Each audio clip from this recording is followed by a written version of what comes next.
Well good evening friends. मेरी आवाज़ clear आ रही है आपको? अगर आ रही होगी तो थम बताइएगा।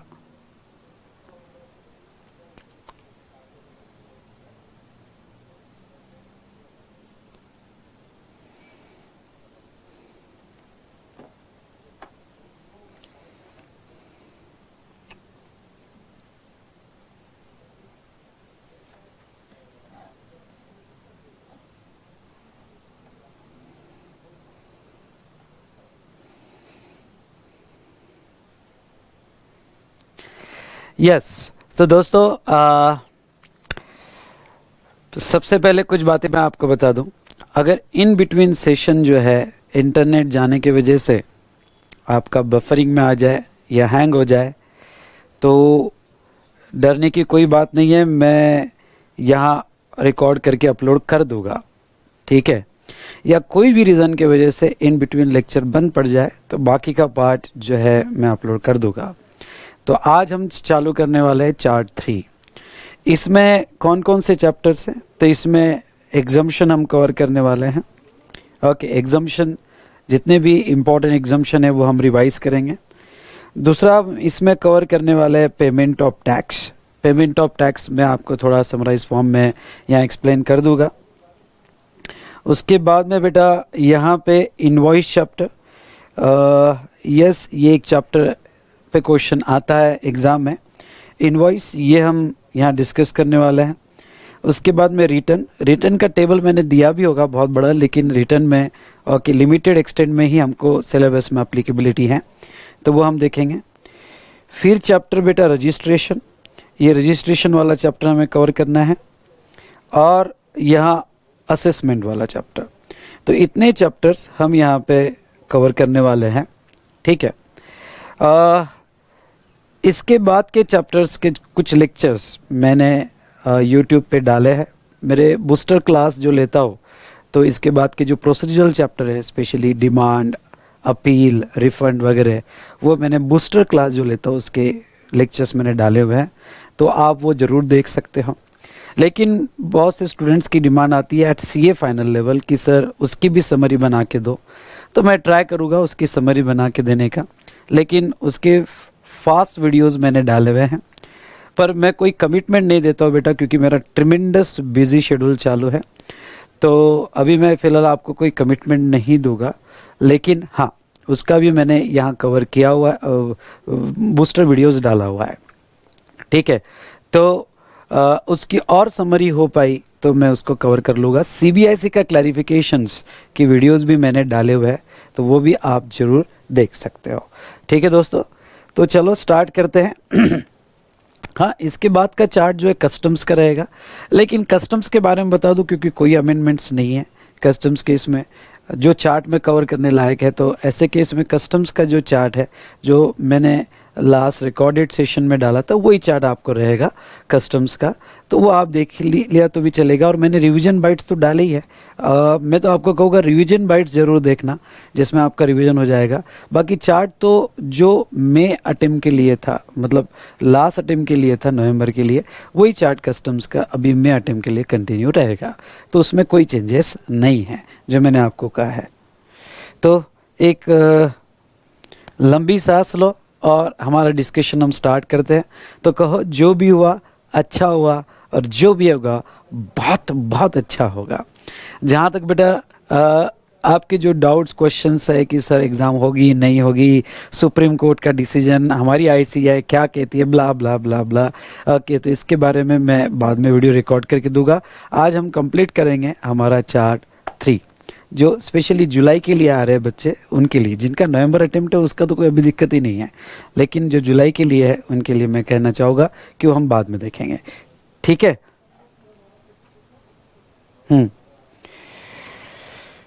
चलिए हम स्टार्ट करेंगे चार्ट जो है एग्जम्पशन से रिलेटेड।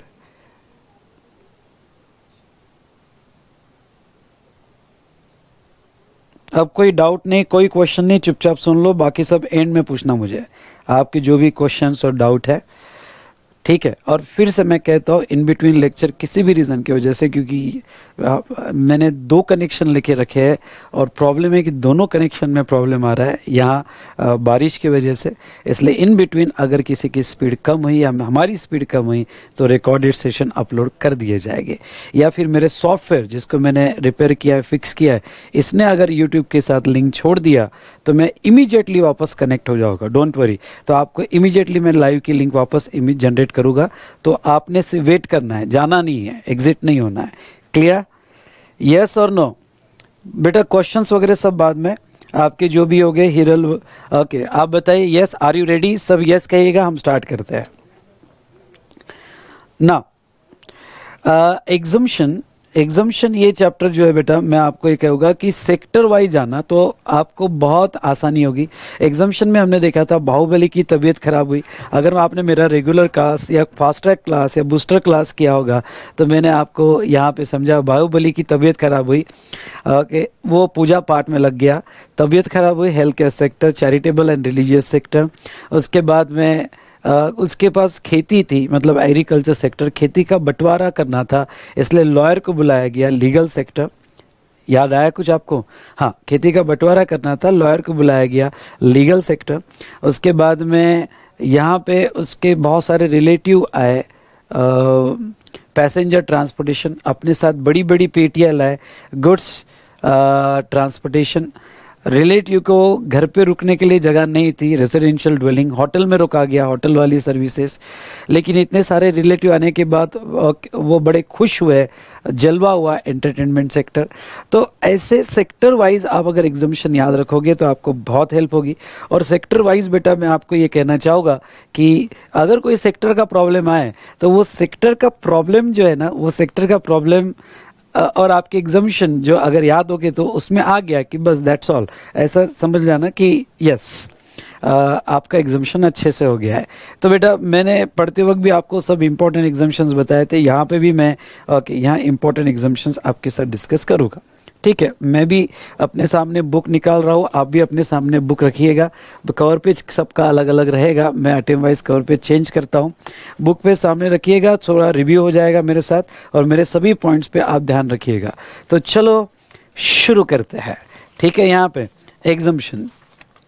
एग्जाम्पशन बेटा सेक्शन 11 में कवर्ड होता है। ओके, उसके 2 टाइप के एग्जाम्पशंस होते हैं, general exemption and special exemption. दोनों का डिफरेंस समझ लो। General exemption by notification in official gazette होता है, तो special exemption by special order होता है। General exemption normally in public interest होता है, तो स्पेशल एग्जाम्पशन जो है ये भी पब्लिक इंटरेस्ट में होता है पर एक्सेप्शनल केस में ओके होता है। जनरल एग्जाम्पशन सबको अप्लीकेबल होता है, मोर देन 1% को अप्लीकेबल है। तो स्पेशल एग्जाम्पशन जहां तक देखा जाए तो स्पेशल एग्जाम्पशन यहाँ पे उसी को अप्लीकेबल है जिसको ऑर्डर दी गई है। ओके, तो स्पेशल एग्जाम्पशन उसी को अप्लीकेबल है जिसको ऑर्डर दी गई है। जैसे charitable trust, goods of strategic nature, जिसको ऑर्डर दी गई है उसको ही स्पेशल एग्जाम्पशन अप्लीकेबल रहेगा। तो ये कुछ डिफरेंस देखा था। एग्जाम्पशन एब्सोल्यूट हो सकता है, एग्जाम्पशन यहाँ पे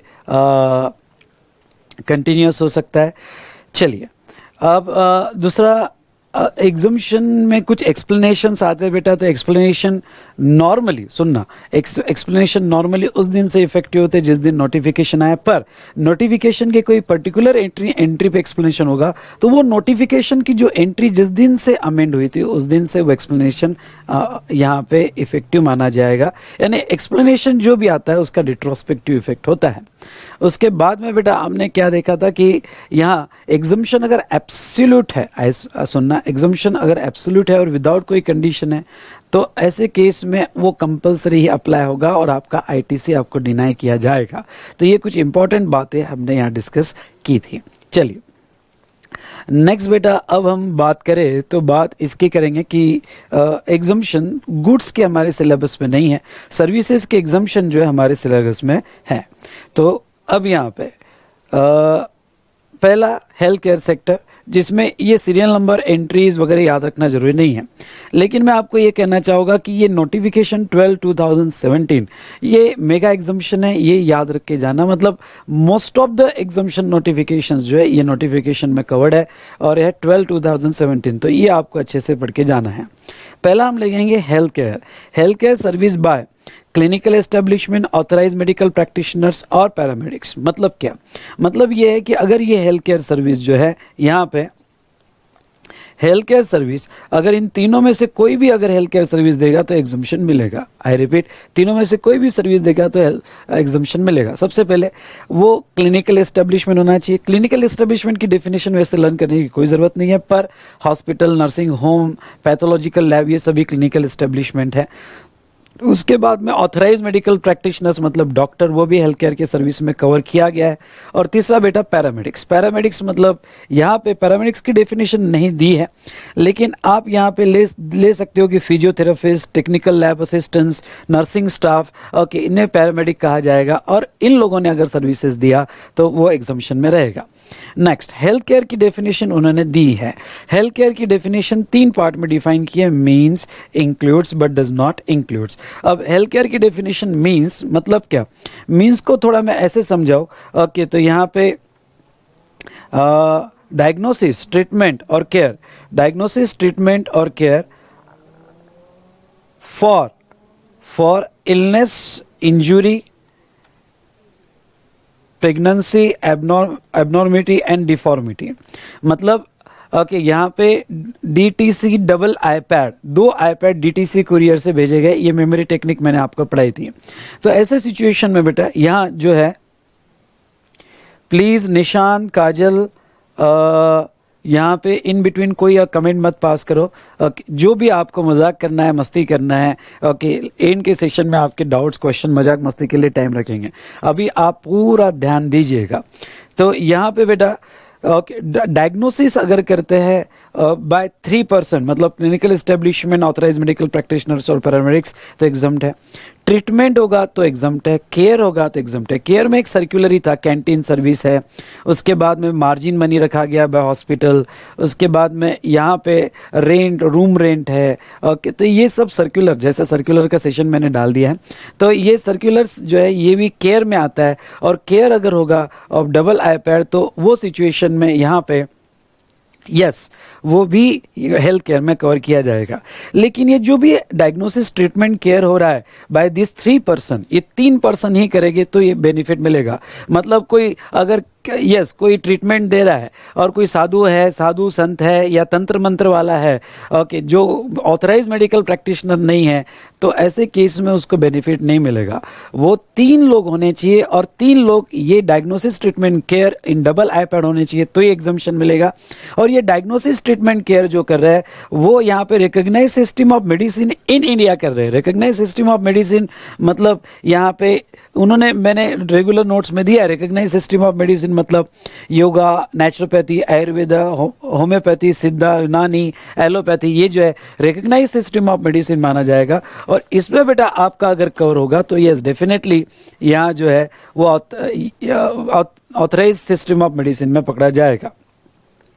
उसके बाद में एम्बुलेंस सर्विस होगी, तो एम्बुलेंस सर्विस बेटा यहाँ जो है अगर हेल्थ केयर में कवर किया है और एम्बुलेंस सर्विस प्रोवाइड होती है पेशेंट्स को, तो वो भी एग्जम्पशन में दिया गया है। उसके बाद में बेटा उन्होंने जो एग्जम्पशन में यहाँ पे कवर किया है, यहाँ हेल्थ केयर में उन्होंने हेयर ट्रांसप्लांट और प्लास्टिक सर्जरी स्पेशली एक्सक्लूड किया है। मतलब क्या, इंपॉर्टेंट पॉइंट याद रखने लायक ये है कि हेयर ट्रांसप्लांट और प्लास्टिक सर्जरी जो है अगर ये होते हैं तो वो केस में लायबिलिटी आएगी। और वो लायबिलिटी बेटा आपको डॉक्टर टैक्स लगाएगा, और जो भी हेयर ट्रांसप्लांट करेगा या प्लास्टिक सर्जरी करेगा उसे टैक्स देना पड़ेगा। Is it clear? उसके बाद में नेक्स्ट अगर इंपॉर्टेंट बात हम करें तो हेयर ट्रांसप्लांट, इस पे एडजस्टमेंट आती है। हेयर ट्रांसप्लांट या प्लास्टिक सर्जरी अगर ट्रॉमा या कॉन्जेंटल डिसीज हो गई, एबनॉर्मलिटीज होगी और उसको क्योर करने के लिए होगा, तो वो केस में आपको बेनिफिट दे दिया जाएगा। ओके, लेकिन hair transplant, plastic surgery, beauty treatment होगी तो वो सिचुएशन में आपको बेनिफिट नहीं दिया जाएगा दोस्तों। तो ये था regarding to health care service. दूसरा यहाँ मेरा प्रिंट करना रह गया, आप ऐड कर देना। ओके, और दूसरा ये एंट्री में एग्जम्पशन है कि अगर एम्बुलेंस सर्विस क्लिनिकल एस्टेब्लिशमेंट ने नहीं दिया, ऑथराइज मेडिकल प्रैक्टिशनर ने नहीं दिया, क्यों? क्योंकि अगर कोई हॉस्पिटल एम्बुलेंस सर्विस दे रहा है तो वो तो हेल्थ केयर में कवर होता है और उसका एग्जम्पशन है। लेकिन कोई भी प्राइवेट चैरिटेबल ट्रस्ट अगर ये एम्बुलेंस सर्विस दे रही है तो वो भी कवर्ड है। इसमें प्रिंट नहीं हुआ है, आपने ऐड कर देना, वो भी कवर है बेटा। और यहाँ पे यस, वो एम्बुलेंस सर्विस को भी बेनिफिट दिया जाएगा। दूसरा एग्जम्पशन ये सेक्टर में preservation of stem cells. Okay, preservation of stem cells by cord blood bank, मतलब जो बच्चा पैदा होता है और नाड़ होती है तो उसको प्रिजर्व करने के लिए बहुत सी ब्लड बैंक ये सर्विस देती है, तो ऐसे केस में उसको एग्जम्पशन दिया गया है। उसके बाद में yes, treatment of disposal of biomedical waste of clinical establishment by operator. अब सुनो, जो क्लिनिकल एस्टेब्लिशमेंट सर्विस देगी हेल्थ केयर के डेफिनेशन में जो आता है, तो क्लिनिकल एस्टेब्लिशमेंट अगर सर्विस देगी तो एग्जम्प्ट है, और वो भी ओनली हेल्थ केयर। मतलब अगर आपके हॉस्पिटल में जिम का सर्विस होगा तो वो एग्जम्प्ट नहीं है, या कोई अदर सर्विस होगा जो हेल्थ केयर के डेफिनेशन में नहीं आता है तो उसको एग्जम्पशन नहीं मिलेगा। ओके, क्लिनिकल एस्टेब्लिशमेंट जो सर्विस देती है उसको एग्जम्पशन है, पर जो सर्विस लेती है उसको एग्जम्पशन नहीं। मतलब क्लिनिकल एस्टेब्लिशमेंट बहुत सारी सर्विसेज लेती है, सिक्योरिटी गार्ड सर्विस लेती है, ऑडिटिंग, अकाउंटिंग, टेलीफोन, दुनिया भर की सर्विसेज लेती है, तो उसको कोई एग्जम्पशन नहीं है। लेकिन एक सर्विस अगर क्लिनिकल एस्टेब्लिशमेंट को दिया गया, और वो कौन सी सर्विस दिया गया बेटा? ओके, तो सर्विस दिया गया treatment of disposal of biomedical waste. मतलब बायोमेडिकल वेस्ट जो यहाँ पे क्लिनिकल एस्टेब्लिशमेंट का बायोमेडिकल वेस्ट निकलता है, उसकी ट्रीटमेंट के लिए बहुत से प्राइवेट ऑपरेटर्स होते हैं और बाय लॉ वो कंपल्सरी करवाना पड़ता है। ओके, तो वो यहाँ पे ट्रीटमेंट करवाना पड़ता है, तो वो सिचुएशन में कोई प्राइवेट ऑपरेटर अगर बायोमेडिकल वेस्ट का ट्रीटमेंट कर रहा है तो वो केस में उसको भी एग्जम्पशन दिया गया है। हाँ, हेल्थ केयर सिर्फ ह्यूमन का ध्यान नहीं रखा है, वेटरनरी डॉक्टर जो एनिमल बर्ड्स का हेल्थ केयर का भी उन्होंने यहाँ पे ध्यान रखा है। उसके बाद में एक एग्जम्पशन ये सेक्टर का जो है, service provided by rehabilitation professional by of rehabilitation therapy and counselling. लेकिन इसको थोड़ा अगर आप डिटेल में बुक में पढ़ोगे, एग्जम्पशन मैंने समराइज करके दिया है, तो मैं ये कहूँगा कि एग्जम्पशन प्योरली चार्ट बेस्ड नहीं होगा, आपको साथ साथ में बुक पढ़नी पड़ेगी। और कहीं आपको ऐसा लगता है कि नहीं इसके एक्स्ट्रा पॉइंट लिखने है, तो स्टिकी नोट लेना और एक्स्ट्रा पॉइंट लिख लेना। अब जैसा रिहेबिलिटेशन सेंटर्स हो गए, और ये रिहेबिलिटेशन सेंटर्स अगर गवर्नमेंट के हो गए या चैरिटेबल इंस्टीट्यूट के हो गए या गवर्नमेंट एजेंसीज के हो गए, और वहां पे किसी प्रोफेशनल्स ने यहाँ सर्विसेज दिया ओके रिहेबिलिटेशन थेरेपी और काउंसलिंग का, तो वो केस में एग्जम्पशंस दिया जाएगा। तो ये कुछ इंपॉर्टेंट एग्जम्पशन थे हेल्थ केयर सेक्टर के। उसके बाद में यहाँ पे तो बाहुबली की तबीयत खराब हुई हमारे स्टोरी के हिसाब से, ना वो पूजा पाठ में लग गया। अब वो पूजा पाठ में लग गया तो बेटा यहाँ पूजा पाठ में आ जाइए। ये सेक्टर में मैंने 4 एग्जम्पशंस लिए। पहला कि चैरिटेबल ट्रस्ट ने अगर सर्विसेज दिया तो उसका क्या होगा। उसके बाद में यहाँ पे रिलीजियस एक्टिविटी के लिए एग्जम्पशन है। तीसरा रेंटिंग ऑफ प्रेसिंग्स, और यहाँ पे कैलाश मानसरोवर या हज पिलग्रिमेज के लिए ओके सर्विसेज दिया तो एग्जम्पशन क्या होगा। ये जो चैरिटेबल और रिलीजियस सेक्टर है, इसमें से ओके पहला वाला जो है ना चैरिटेबल एक्टिविटी, इसके ऊपर क्वेश्चन आ सकता है और ये बुक में से अच्छे से पढ़ के जाना है। अगर कोई चैरिटेबल इंस्टीट्यूट, ये एग्जम्पशन सभी चैरिटेबल इंस्टीट्यूशन को नहीं दिया गया, ये एग्जम्पशन वही चैरिटेबल इंस्टीट्यूट को दिया गया जो section 12AA of income tax act में रजिस्टर्ड है और वो चैरिटेबल एक्टिविटीज दे रही है। मतलब चैरिटेबल ट्रस्ट जो section 12AA of income tax act में रजिस्टर्ड है, सबको एग्जम्पशन नहीं है, मतलब उनके सभी एक्टिविटीज को एग्जम्पशन नहीं है। जो चैरिटेबल पर्पस होगा और वो चैरिटेबल एक्टिविटीज के डेफिनेशन में आती होगी तो ही एग्जम्पशन मिलेगा। मैं आपको ये कहूंगा कि चैरिटेबल एक्टिविटीज की लिस्ट जो है बुक में दी गई है। अगर आपने मेरे साथ बुक ओपन की होगी तो यहाँ पे care for counselling and etcetera, उसके बाद में काउंसलिंग फॉर एड्स, उसके बाद में public awareness, advancement, yoga, religious spiritual activity, तो ऐसी कुछ एक्टिविटीज़ उन्होंने कवर की है, वो चैरिटेबल एक्टिविटीज़ के डेफिनेशन में आता है। ये लिस्ट लर्न नहीं करना है पर अच्छे से पढ़ के जाना है, सो दैट कि अगर इसका कोई, क्योंकि चैरिटेबल इन सेक्टर का अगर कोई पॉइंट आ जाए और आपको ये क्लिक होना चाहिए कि ये लिस्ट में कवर्ड नहीं है, तो उसके ऊपर टैक्स आपको लगाना पड़ेगा। तो चैरिटेबल एक्टिविटी की लिस्ट आपने अच्छे से पढ़ के जाना है। चलो, उसके बाद में religious activity, conduct of religious ceremony, मतलब क्या कि जो पंडित है या जो रिचुअल्स होते हैं हमारे, वो रिचुअल्स जो है यहाँ पे उसको पढ़ने का और उसमें कि यहाँ पे रिलीजियस एक्टिविटी करने का जिसको अथॉरिटी है, जैसे पंडित है कि मौला है, तो उनकी जो एक्टिविटी और उनको यहाँ पंडित को दक्षिणा मिलती है, तो दक्षिणा जो है यहाँ पे उसके ऊपर GST नहीं आएगा। जरूरी है बेटा, नहीं तो यहाँ पे तो वो कहेगा ओम स्वाहा दक्षिणा विद जीएसटी, तो ये गड़बड़ हो जाएगी। उसके बाद में बेटा नेक्स्ट एग्जाम्पशन, ये अच्छे से पढ़ के जाना, ये भी एग्जाम्पशन पे क्वेश्चन पूछा गया है। और वो क्या है, ये एग्जाम्पशन एक्चुअली रेंटिंग का है, तो रेंटिंग सेक्टर का है, आगे रेंटिंग सेक्टर हम अलग से देखेंगे। ये एग्जाम्पशन ये कहता है कि जो मंदिर के आजू बाजू या कोई भी रिलीजियस प्लेस के आजू बाजू, ओके, यहाँ पे धर्मशाला होती है या कोई शॉप्स होती है, मॉल होते हैं, तो वो रेंट पे दिए जाते हैं, तो उनको एग्जाम्पशन दिया गया। पर ये एग्जाम्पशन क्या कहता है, रेंटिंग ऑफ प्रेसिंग, प्रेसिंग मतलब एडजॉइनिंग एरिया, तो ये जो आजू बाजू एडजॉइनिंग एरिया है, ये अगर यहाँ पे कोई रिलीजियस, उसको रिलीजियस प्लेस का आजू बाजू का एरिया जो पब्लिक के लिए यूज कर रहा है, किया जा रहा है, और उसको सेक्शन 12AA में यहाँ पे चैरिटेबल इंस्टीट्यूट या ट्रस्ट ओन सुपरवाइज कर रही है, या फिर सेक्शन 1023C, या फिर यहाँ पे सेक्शन 1023BBA के तहत कोई भी चैरिटेबल और रिलीजियस, अब ये इनकम टैक्स के सेक्शन आपको याद रहते हैं तो ठीक, अदरवाइज आप सिंपल वर्ड में लिख सकते हो, चैरिटेबल और रिलीजियस ट्रस्ट जो है, ओके, चैरिटेबल और रिलीजियस ट्रस्ट जो है यहाँ पे वो अगर रेंटिंग सर्विस देती है प्रेसिंग की, तो उसको एग्जाम्पशन दिया गया है। बेटा जिसको चार्ट बुक शिपिंग के जो भी आपके क्वेश्चंस होंगे, मैं यहाँ एंड में एंटरटेन करूँगा। मैं समझ सकता हूँ आपकी बात, पर कैसा है, अभी आपका ध्यान पूरा रिवीजन पे, मैं फिर बाद में आपकी ऑर्डर आईडी क्या है, मैं आपको प्रॉपर नंबर प्रोवाइड करूँगा, वहाँ व्हाट्सअप कीजिएगा। ओके, तो हम सब बाद में बात करेंगे, पहले ये चार्ट कंप्लीट करते हैं। तो बेटा ये जो एग्जाम्पशन दिया है रेंटिंग का, रेंटिंग ऑफ प्रेसिंग्स, ये एग्जाम्पशन रिस्ट्रिक्शन के साथ दिया गया। रिस्ट्रिक्शन के साथ मतलब क्या, अगर धर्मशाला आजू बाजू ओन और कंडक्टेड और सुपरवाइज बाय रिलीजियस ट्रस्ट और चैरिटेबल ट्रस्ट, और वो धर्मशाला में रूम दी जा रही है और रूम का रेंट 1000, ओके, और मोर, ध्यान से सुनना है, यहाँ पे आपको याद रखना है 1000 पर डे और मोर, यानी 1000 भी होगा या उससे ज़्यादा होगा तो वो सिचुएशन में यहाँ पे आपको एग्जाम्पशन नहीं मिलेगा, यानी 1000 से कम होना चाहिए। अब देखो आपको फर्क बताता हूँ, नॉर्मल में आगे जब पढ़ाओगा मैं ना, तो होटल इन गेस्ट हाउस भी 1000 के क्राइटेरिया पे एग्जाम्पशन है, पर वहाँ पे वर्ड है 1000 और लेस, मतलब डॉट 1000 होगा तो भी एग्जाम्पशन मिलेगा, या इक्वल्स टू 1000 होगा तो भी एग्जाम्पशन मिलेगा होटल वाले को। लेकिन ये धर्मशाला वालों को पर डे 1000 से कम होना चाहिए, यहां आपने याद रखना जरूरी है। तो 1000 से कम होना चाहिए तो आपको एग्जाम्पशन मिलेगा, ठीक है। उसके बाद में renting of premises, community hall, कमलैंड मंडपम होगा तो 10,000 से कम पर डे होगा तो एग्जाम्पशन मिलेगा, अदरवाइज नहीं मिलेगा। उसके बाद में next renting of shops and other spaces of business और कॉमर्स, तो यहाँ पे ध्यान रखना यहाँ पर मंथ है, मतलब अगर शॉप वगैरह होगा तो वो केस में 10,000 से कम पर मंथ होगा तो आपको बेनिफिट मिलेगा, ठीक है। बाद में अगर कुछ स्पेसिफाइड ऑर्गेनाइजेशन यहाँ पे कैलाश मानसरोवर या ओके, यहाँ पे कैलाश मानसरोवर या हज पिलग्रिमेज के रिलेटेड सर्विसेज देती है तो उसको एग्जाम्पशन मिलेगा। चलो अब आते हैं लीगल सेक्टर पे। चलो बेटा समझ में आ रहा है, ध्यान से फटाफट यस को, तब तक मैं पानी पी लेता हूँ, आगे बढ़ते हैं।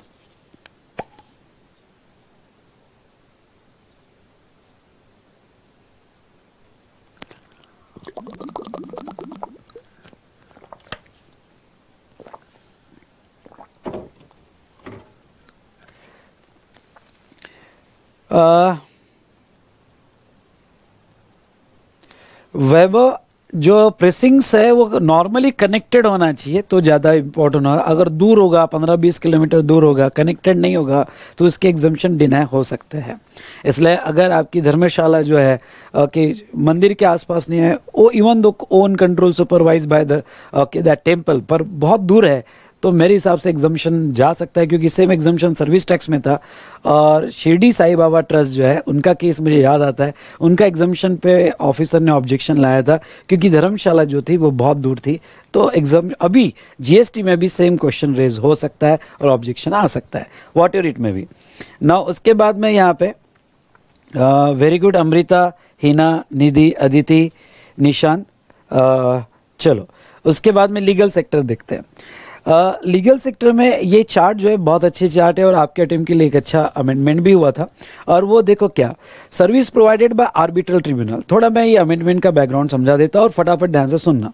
वो क्या, समझ लो एक जैसे रिवर चार्ज आपको याद होगा तो आर्बिट्रल ट्रिब्यूनल हो या लॉयर हो या फिर सीनियर एडवोकेट हो या पार्टनरशिप फॉर्म ऑफ एडवोकेट हो, ये जो है यहाँ पे लॉयर अगर बिजनेस एंटिटी को सर्विस देगा तो बिजनेस एंटिटी को सर्विस देगा तो वो सिचुएशन में बेटा क्या होगा, तो वो सिचुएशन में बिजनेस एंटिटी लायबिलिटी आ जाएगी।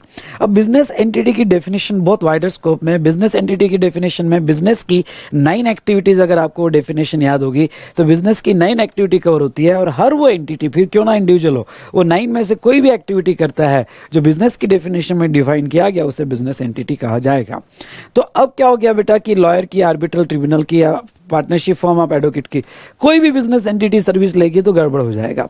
अब समझ लो ये बिजनेस एंटिटी है जिसका टर्नओवर, ओके, उसका आउटवर्ड सप्लाई का टर्नओवर अगर मैं लूं तो उसका आउटवर्ड सप्लाई का टर्नओवर बेटा यहां पे समझ लो 2 लाख रुपए है। 2 लाख रुपए तो वो थ्रेशोल्ड एंजॉय कर रहा है, और वो अगर थ्रेशोल्ड एंजॉय कर रहा है तो अपने आउटपुट पे टैक्स नहीं दे रहा, और छोटा बिजनेस एंटिटी है। पर क्या हो गया, उसने कोई बिजनेस पर्पस के लिए लॉयर की सर्विस ले ली। अब बिजनेस पर्पस के लिए लॉयर की सर्विस ले ली तो गड़बड़ क्या हो जाएगा, रिवर चार्ज लग जाएगा, और अगर आरसीएम लग गया तो मैंडेटरी, ओके, यहाँ पे रजिस्ट्रेशन आ जाएगा, और मैंडेटरी रजिस्ट्रेशन आ गया तो वो हो गया टैक्सेबल पर्सन, और टैक्सेबल पर्सन हो गया तो बचा हुआ उसका जो भी बाकी का थ्रेशोल्ड होगा, मतलब अगर वो 20 लाख के थ्रेशोल्ड में है तो 18 लाख बचा हुआ है, अगर 40 लाख के थ्रेशोल्ड में तो उसका 38 लाख बचा हुआ है, वो सब चले जाएगा। क्यों? क्योंकि वो रजिस्टर्ड हो गया, टैक्सेबल पर्सन हो गया। अब उसके आउटवर्ड टैक्स पे 2 लाख के बाद जो सप्लाई आएगा उस पर भी जीएसटी देना पड़ेगा। तो बेटा यहां पे ओके, मैं आपको ये बताऊं कि ये तो गड़बड़ थी, तो ऐसे केस में क्या हुआ, ये बिजनेस एंटिटी बहुत डर रही थी लॉयर के से सर्विस लेने के लिए, तो गवर्नमेंट ने एक बेनिफिट दिया, और गवर्नमेंट ने क्या किया कि ठीक है, जब भी लॉयर बिजनेस एंटिटी को सप्लाई करेगा तो रिवर्स चार्ज रहेगा, लेकिन अगर लेने वाला जो बिजनेस एंटिटी है, ओके, लेने वाला जो बिजनेस एंटिटी है उसका एग्रीगेट टर्नओवर अगर थ्रेशोल्ड के नीचे होगा, मतलब उतना होगा जो उसे एग्जम्पशन, उसको रजिस्ट्रेशन के बाहर रखता है, एग्जम्पशन फ्रॉम रजिस्ट्रेशन, वर्डिंग ध्यान रखना कि जिसको वो रजिस्ट्रेशन से बाहर रखता है, अगर उसके नीचे उसका एग्रीगेट टर्नओवर होगा तो वो सिचुएशन में यहां पे जो है ये लीगल सर्विस एग्जम्प्ट ही रहेगी, मतलब ना उसका फॉरवर्ड चार्ज पे होगा ना रिवर्स चार्ज पे होगा। इसलिए जो भी बिजनेस एंटिटी अगर लॉयर से सर्विस ले रही है तो ये असेसमेंट बिजनेस एंटिटी को करना पड़ेगा। तो बिजनेस एंटिटी यहां पे देखेगी कि उसका टर्नओवर कितना है, उसका टर्नओवर अगर पिछले साल थ्रेशोल्ड से नीचे था, मतलब उसको रजिस्ट्रेशन के बाहर रखता था, तो ऐसे केस में वो यहां पे रिवर्स चार्ज में टैक्स नहीं देगी। ठीक है,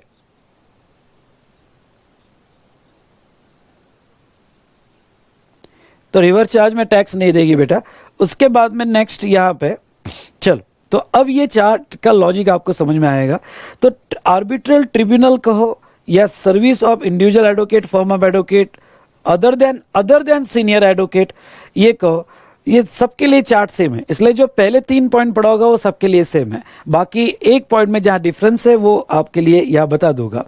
और वो क्या बेटा, वो देखिएगा, अगर बिजनेस एंटिटी को उन्होंने तीनों में सेम बिजनेस एंटिटी को सप्लाई किया और उस बिजनेस एंटिटी को उन्होंने लीगल सर्विस जो दिया, आर्बिट्रल ट्रिब्यूनल हो या बाकी हो, उसका turnover in preceding financial year okay उतना है जो उसे रजिस्ट्रेशन से एग्जम्पशन दिलवा सकता है, मतलब रजिस्ट्रेशन से बाहर रख सकता है। पिछले साल का टर्नओवर अगर उसको पिछला रजिस्ट्रेशन के बाहर रखता है तो करंट ईयर में एग्जम्पशन मिल जाएगा। अब यह पॉइंट ध्यान रखना, ये जो है करंट ईयर का एग्जम्पशन पिछले साल के बेस पे है, और aggregate turnover, I repeat, aggregate turnover की डेफिनेशन आपको पता है, तो एग्रीगेट टर्नओवर उसका, तो अब ऐसा हो सकता है कि पिछले साल मेरा टर्नओवर जो था 15 लाख ही था, मैं रजिस्ट्रेशन के बाहर था, तो करंट ईयर में मेरा टर्नओवर 200 करोड़ क्यों ना हो जाए, उससे लेना देना नहीं, जितनी भी लीगल सर्विस में करंट ईयर में लूंगा वो एग्जम्प्ट रहेगी। फिर मैं करंट ईयर में लीगल सर्विस 500 करोड़ की क्यों ना लो, उसके ऊपर जीएसटी नहीं आएगा, क्योंकि पिछले साल के बेस पे मुझे करंट ईयर में पूरा एग्जम्पशन मिल जाएगा। और अगर आपका टर्नओवर पिछले साल थ्रेशोल्ड से ज्यादा होगा तो वो केस में बेटा यहां पे करंट ईयर में आपको जीएसटी देना पड़ेगा। इसके बारे में अगर और डिटेल एनालिसिस करना है तो आप मेरा अमेंडमेंट का लेक्चर जरूर देखिएगा, मैंने बहुत अच्छा एनालिसिस किया है। तो अमेंडमेंट के लेक्चर में लीगल सर्विस का एनालिसिस बहुत अच्छे से किया है, उसको आपको देखना है। मैं यहां सिर्फ रिवाइज करके दूंगा। तो बेटा यहां पे now to non business entity अगर सर्विस होगा, अब ये तो हमने देख लिया बिजनेस एंटिटी का प्रीसीडिंग फाइनेंशियल ईयर के बेस पे उन्होंने एग्जम्पशन दिया है। बाकी अगर नॉन बिजनेस एंटिटी को यानी ऐसे कोई पर्सन को सर्विस दिया जो बिजनेस एंटिटी नहीं है तो एग्जम्प्ट है। Central government, state government, local authority को दिया तो सर्विसेज एग्जम्प्ट है। सेम पहले 3 एग्जम्पशन जो है बेटा वो 3 एग्जम्पशन यहाँ एडवोकेट को है अदर देन सीनियर एडवोकेट। लेकिन ये वाला एग्जम्पशन, ये एडिशनल एग्जम्पशन है। और वो कौन सा?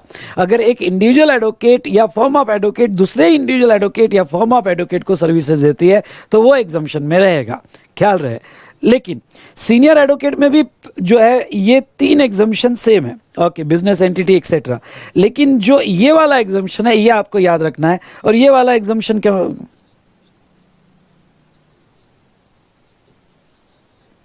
ओके, ये वाला एग्जम्पशन आपको याद रखना है। और ये वाला एग्जम्पशन क्या कहता है कि अगर एक सीनियर एडवोकेट दूसरे एडवोकेट को सर्विस देगा तो उसको कोई एग्जम्पशन नहीं है।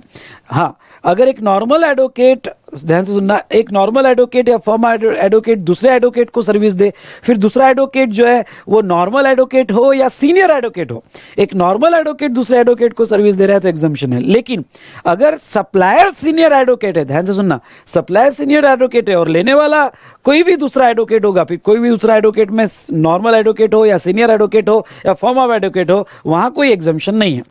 दूसरी बात, अब वहां एग्जम्पशन नहीं है तो टैक्स लगेगा। अब टैक्स लगेगा तो इसका टैक्स कौन देगा? ओके, तो ऐसे केस में नो डाउट अगर सीनियर एडवोकेट किसी और को सर्विस देता है और वो बिजनेस एंटिटी होगी तो रिवर्स चार्ज लगता है ना। ये एडवोकेट बिजनेस एंटिटी है, क्यों? क्योंकि बिजनेस के डेफिनेशन में प्रोफेशन आता है। तो एक सीनियर एडवोकेट दूसरे एडवोकेट को सर्विस दे रहा है तो उसे सर्विस टू बिजनेस एंटिटी माना जाएगा। अगर उसे सर्विस टू बिजनेस एंटिटी माना जाएगा तो जो दूसरा वाला एडवोकेट सर्विसेज ले रहा है रिवर्स चार्ज में उसे टैक्स देना पड़ेगा, रिवर्स चार्ज में उसे टैक्स देना पड़ेगा। Be clear here. उसके बाद में, लेकिन अगर ये बिजनेस एंटिटी माना जा रहा है तो ये जो पहला वाला एग्जम्पशन है जो लास्ट ईयर के थ्रेशोल्ड के बेसिस पे एग्जम्पशन दिया गया है, क्या एग्जम्पशन ये एडवोकेट ले सकता है? तो बिल्कुल ये एडवोकेट वो एग्जम्पशन ले सकता है। तो ये बेटा यहाँ पे लीगल सेक्टर के एग्जम्पशन इस बार पढ़ के जाना। इस पे अमेंडमेंट भी है, अमेंडमेंट से रिलेटेड लेक्चर देख लेना, डिटेल एनालिसिस मैंने किया हुआ है अमेंडमेंट में, पर ये वाला एरिया अच्छे से पढ़ के जाना है, ठीक है। नाउ बाहुबली की तबीयत खराब हुई, वो पूजा पाठ में लग गया, उसके पास खेती थी, खेती का बंटवारा करना था, इसलिए लॉयर को बुलाया गया। तो चलो नेक्स्ट सेक्टर लेते हैं बेटा, एग्रीकल्चर सेक्टर। अब ये एग्रीकल्चर सेक्टर जो है, ध्यान से सुनिएगा, ये एग्रीकल्चर सेक्टर क्या कहता है। अब ये जो 8 सर्विसेज है ए से लेके एच तक, तो ये जो 8 सर्विसेज है अगर एग्रीकल्चर या एग्रीकल्चर प्रोड्यूस पे दिया गया तो एग्जम्पशन दे दिया जाएगा। ओके, तो ख्याल रहे उन्होंने हर एग्रीकल्चर सेक्टर की सर्विसेज को एग्जम्पशन नहीं दिया है यहाँ पे। ओके, ये 8 सर्विसेज जो है अगर एग्रीकल्चर या एग्रीकल्चर प्रोड्यूस पे दिया गया तो एग्जम्पशन दिया जाएगा। नेक्स्ट बेटा, यहाँ पे ये 8 एक्टिविटीज सर क्या हमें लर्न करना पड़ेगा? लर्न वगैरह मत करो, लेकिन ब्रॉड सेंस में ओके उसको ओके मोटा मोटी क्या क्या कवर होता है वो याद रखने की कोशिश करना है, पर वर्ड टू वर्ड लर्न करने की कोई ज़रूरत नहीं है। फिर आते हैं बेटा एग्रीकल्चर। तो यहाँ पे एग्रीकल्चर में कौन कौन सा, देखो ये 8 activity, cultivation of plant. Okay, तो कल्टीवेशन ऑफ प्लांट के लिए आपने यहाँ पे हार्वेस्टिंग, थ्रेशिंग, जो भी सर्विसेज लिए, सप्लाई, फार्म लेबर, तो इतना सारा लिस्ट दिया है। कल्टीवेशन ऑफ प्लांट या rearing of all life of animals, मतलब पालना। ओके, तो आप कोई भी एनिमल एक्सेप्ट ह्यूमन जिसको पाल रहे हो, जिसमें लाइफ है, ओके, तो वो भी एग्रीकल्चर एक्टिविटी मानी जाएगी। तो इन दोनों के लिए आपने सर्विस ली, एक्सेप्ट रेयरिंग ऑफ हॉर्सेस, तो वो उसको एग्जम्पशन, ये 8 एक्टिविटी का एग्जम्पशन मिलेगा। अब ख्याल रखना, सप्लायर कोई भी हो और रिसिपिएंट कोई भी हो, मैंने ये कहीं नहीं कहा है कि भाई यहाँ फार्मर ने सर्विस ली तो एग्जम्प्ट है, एग्रीकल्चर इसने सर्विस ली तो एग्जम्प्ट है, नहीं। ओके, अगर ये 8 एक्टिविटीज है और ये 2 यहाँ पे ये 2 पर्पजेस के लिए लिया गया तो सप्लायर कोई भी हो, रिसिपिएंट कोई भी हो, उसे एग्जम्पशन मिलेगा।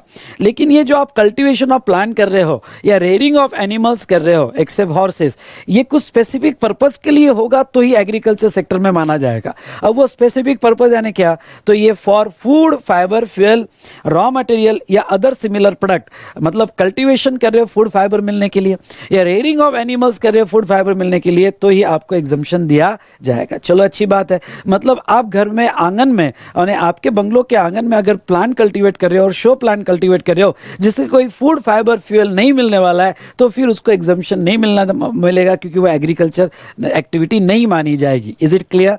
क्यों? क्योंकि उससे कोई फूड फाइबर मिलने का ऑप्शन नहीं है। लेकिन अगर फ्लोरिकल्चर है, हॉर्टिकल्चर है, सेरीकल्चर है, मतलब सिल्क वर्म वगैरह, या हनीबीज फार्म है, ओके, गोट फार्म है, rearing of animals, goat farm है, हनीबीज फार्म है या पोल्ट्री फार्म है, उसके लिए अगर आपने 8 में से कोई भी एक्टिविटी लिया तो एग्जम्पशन दे दिया जाएगा क्योंकि वो फूड फाइबर के लिए माना जाएगा।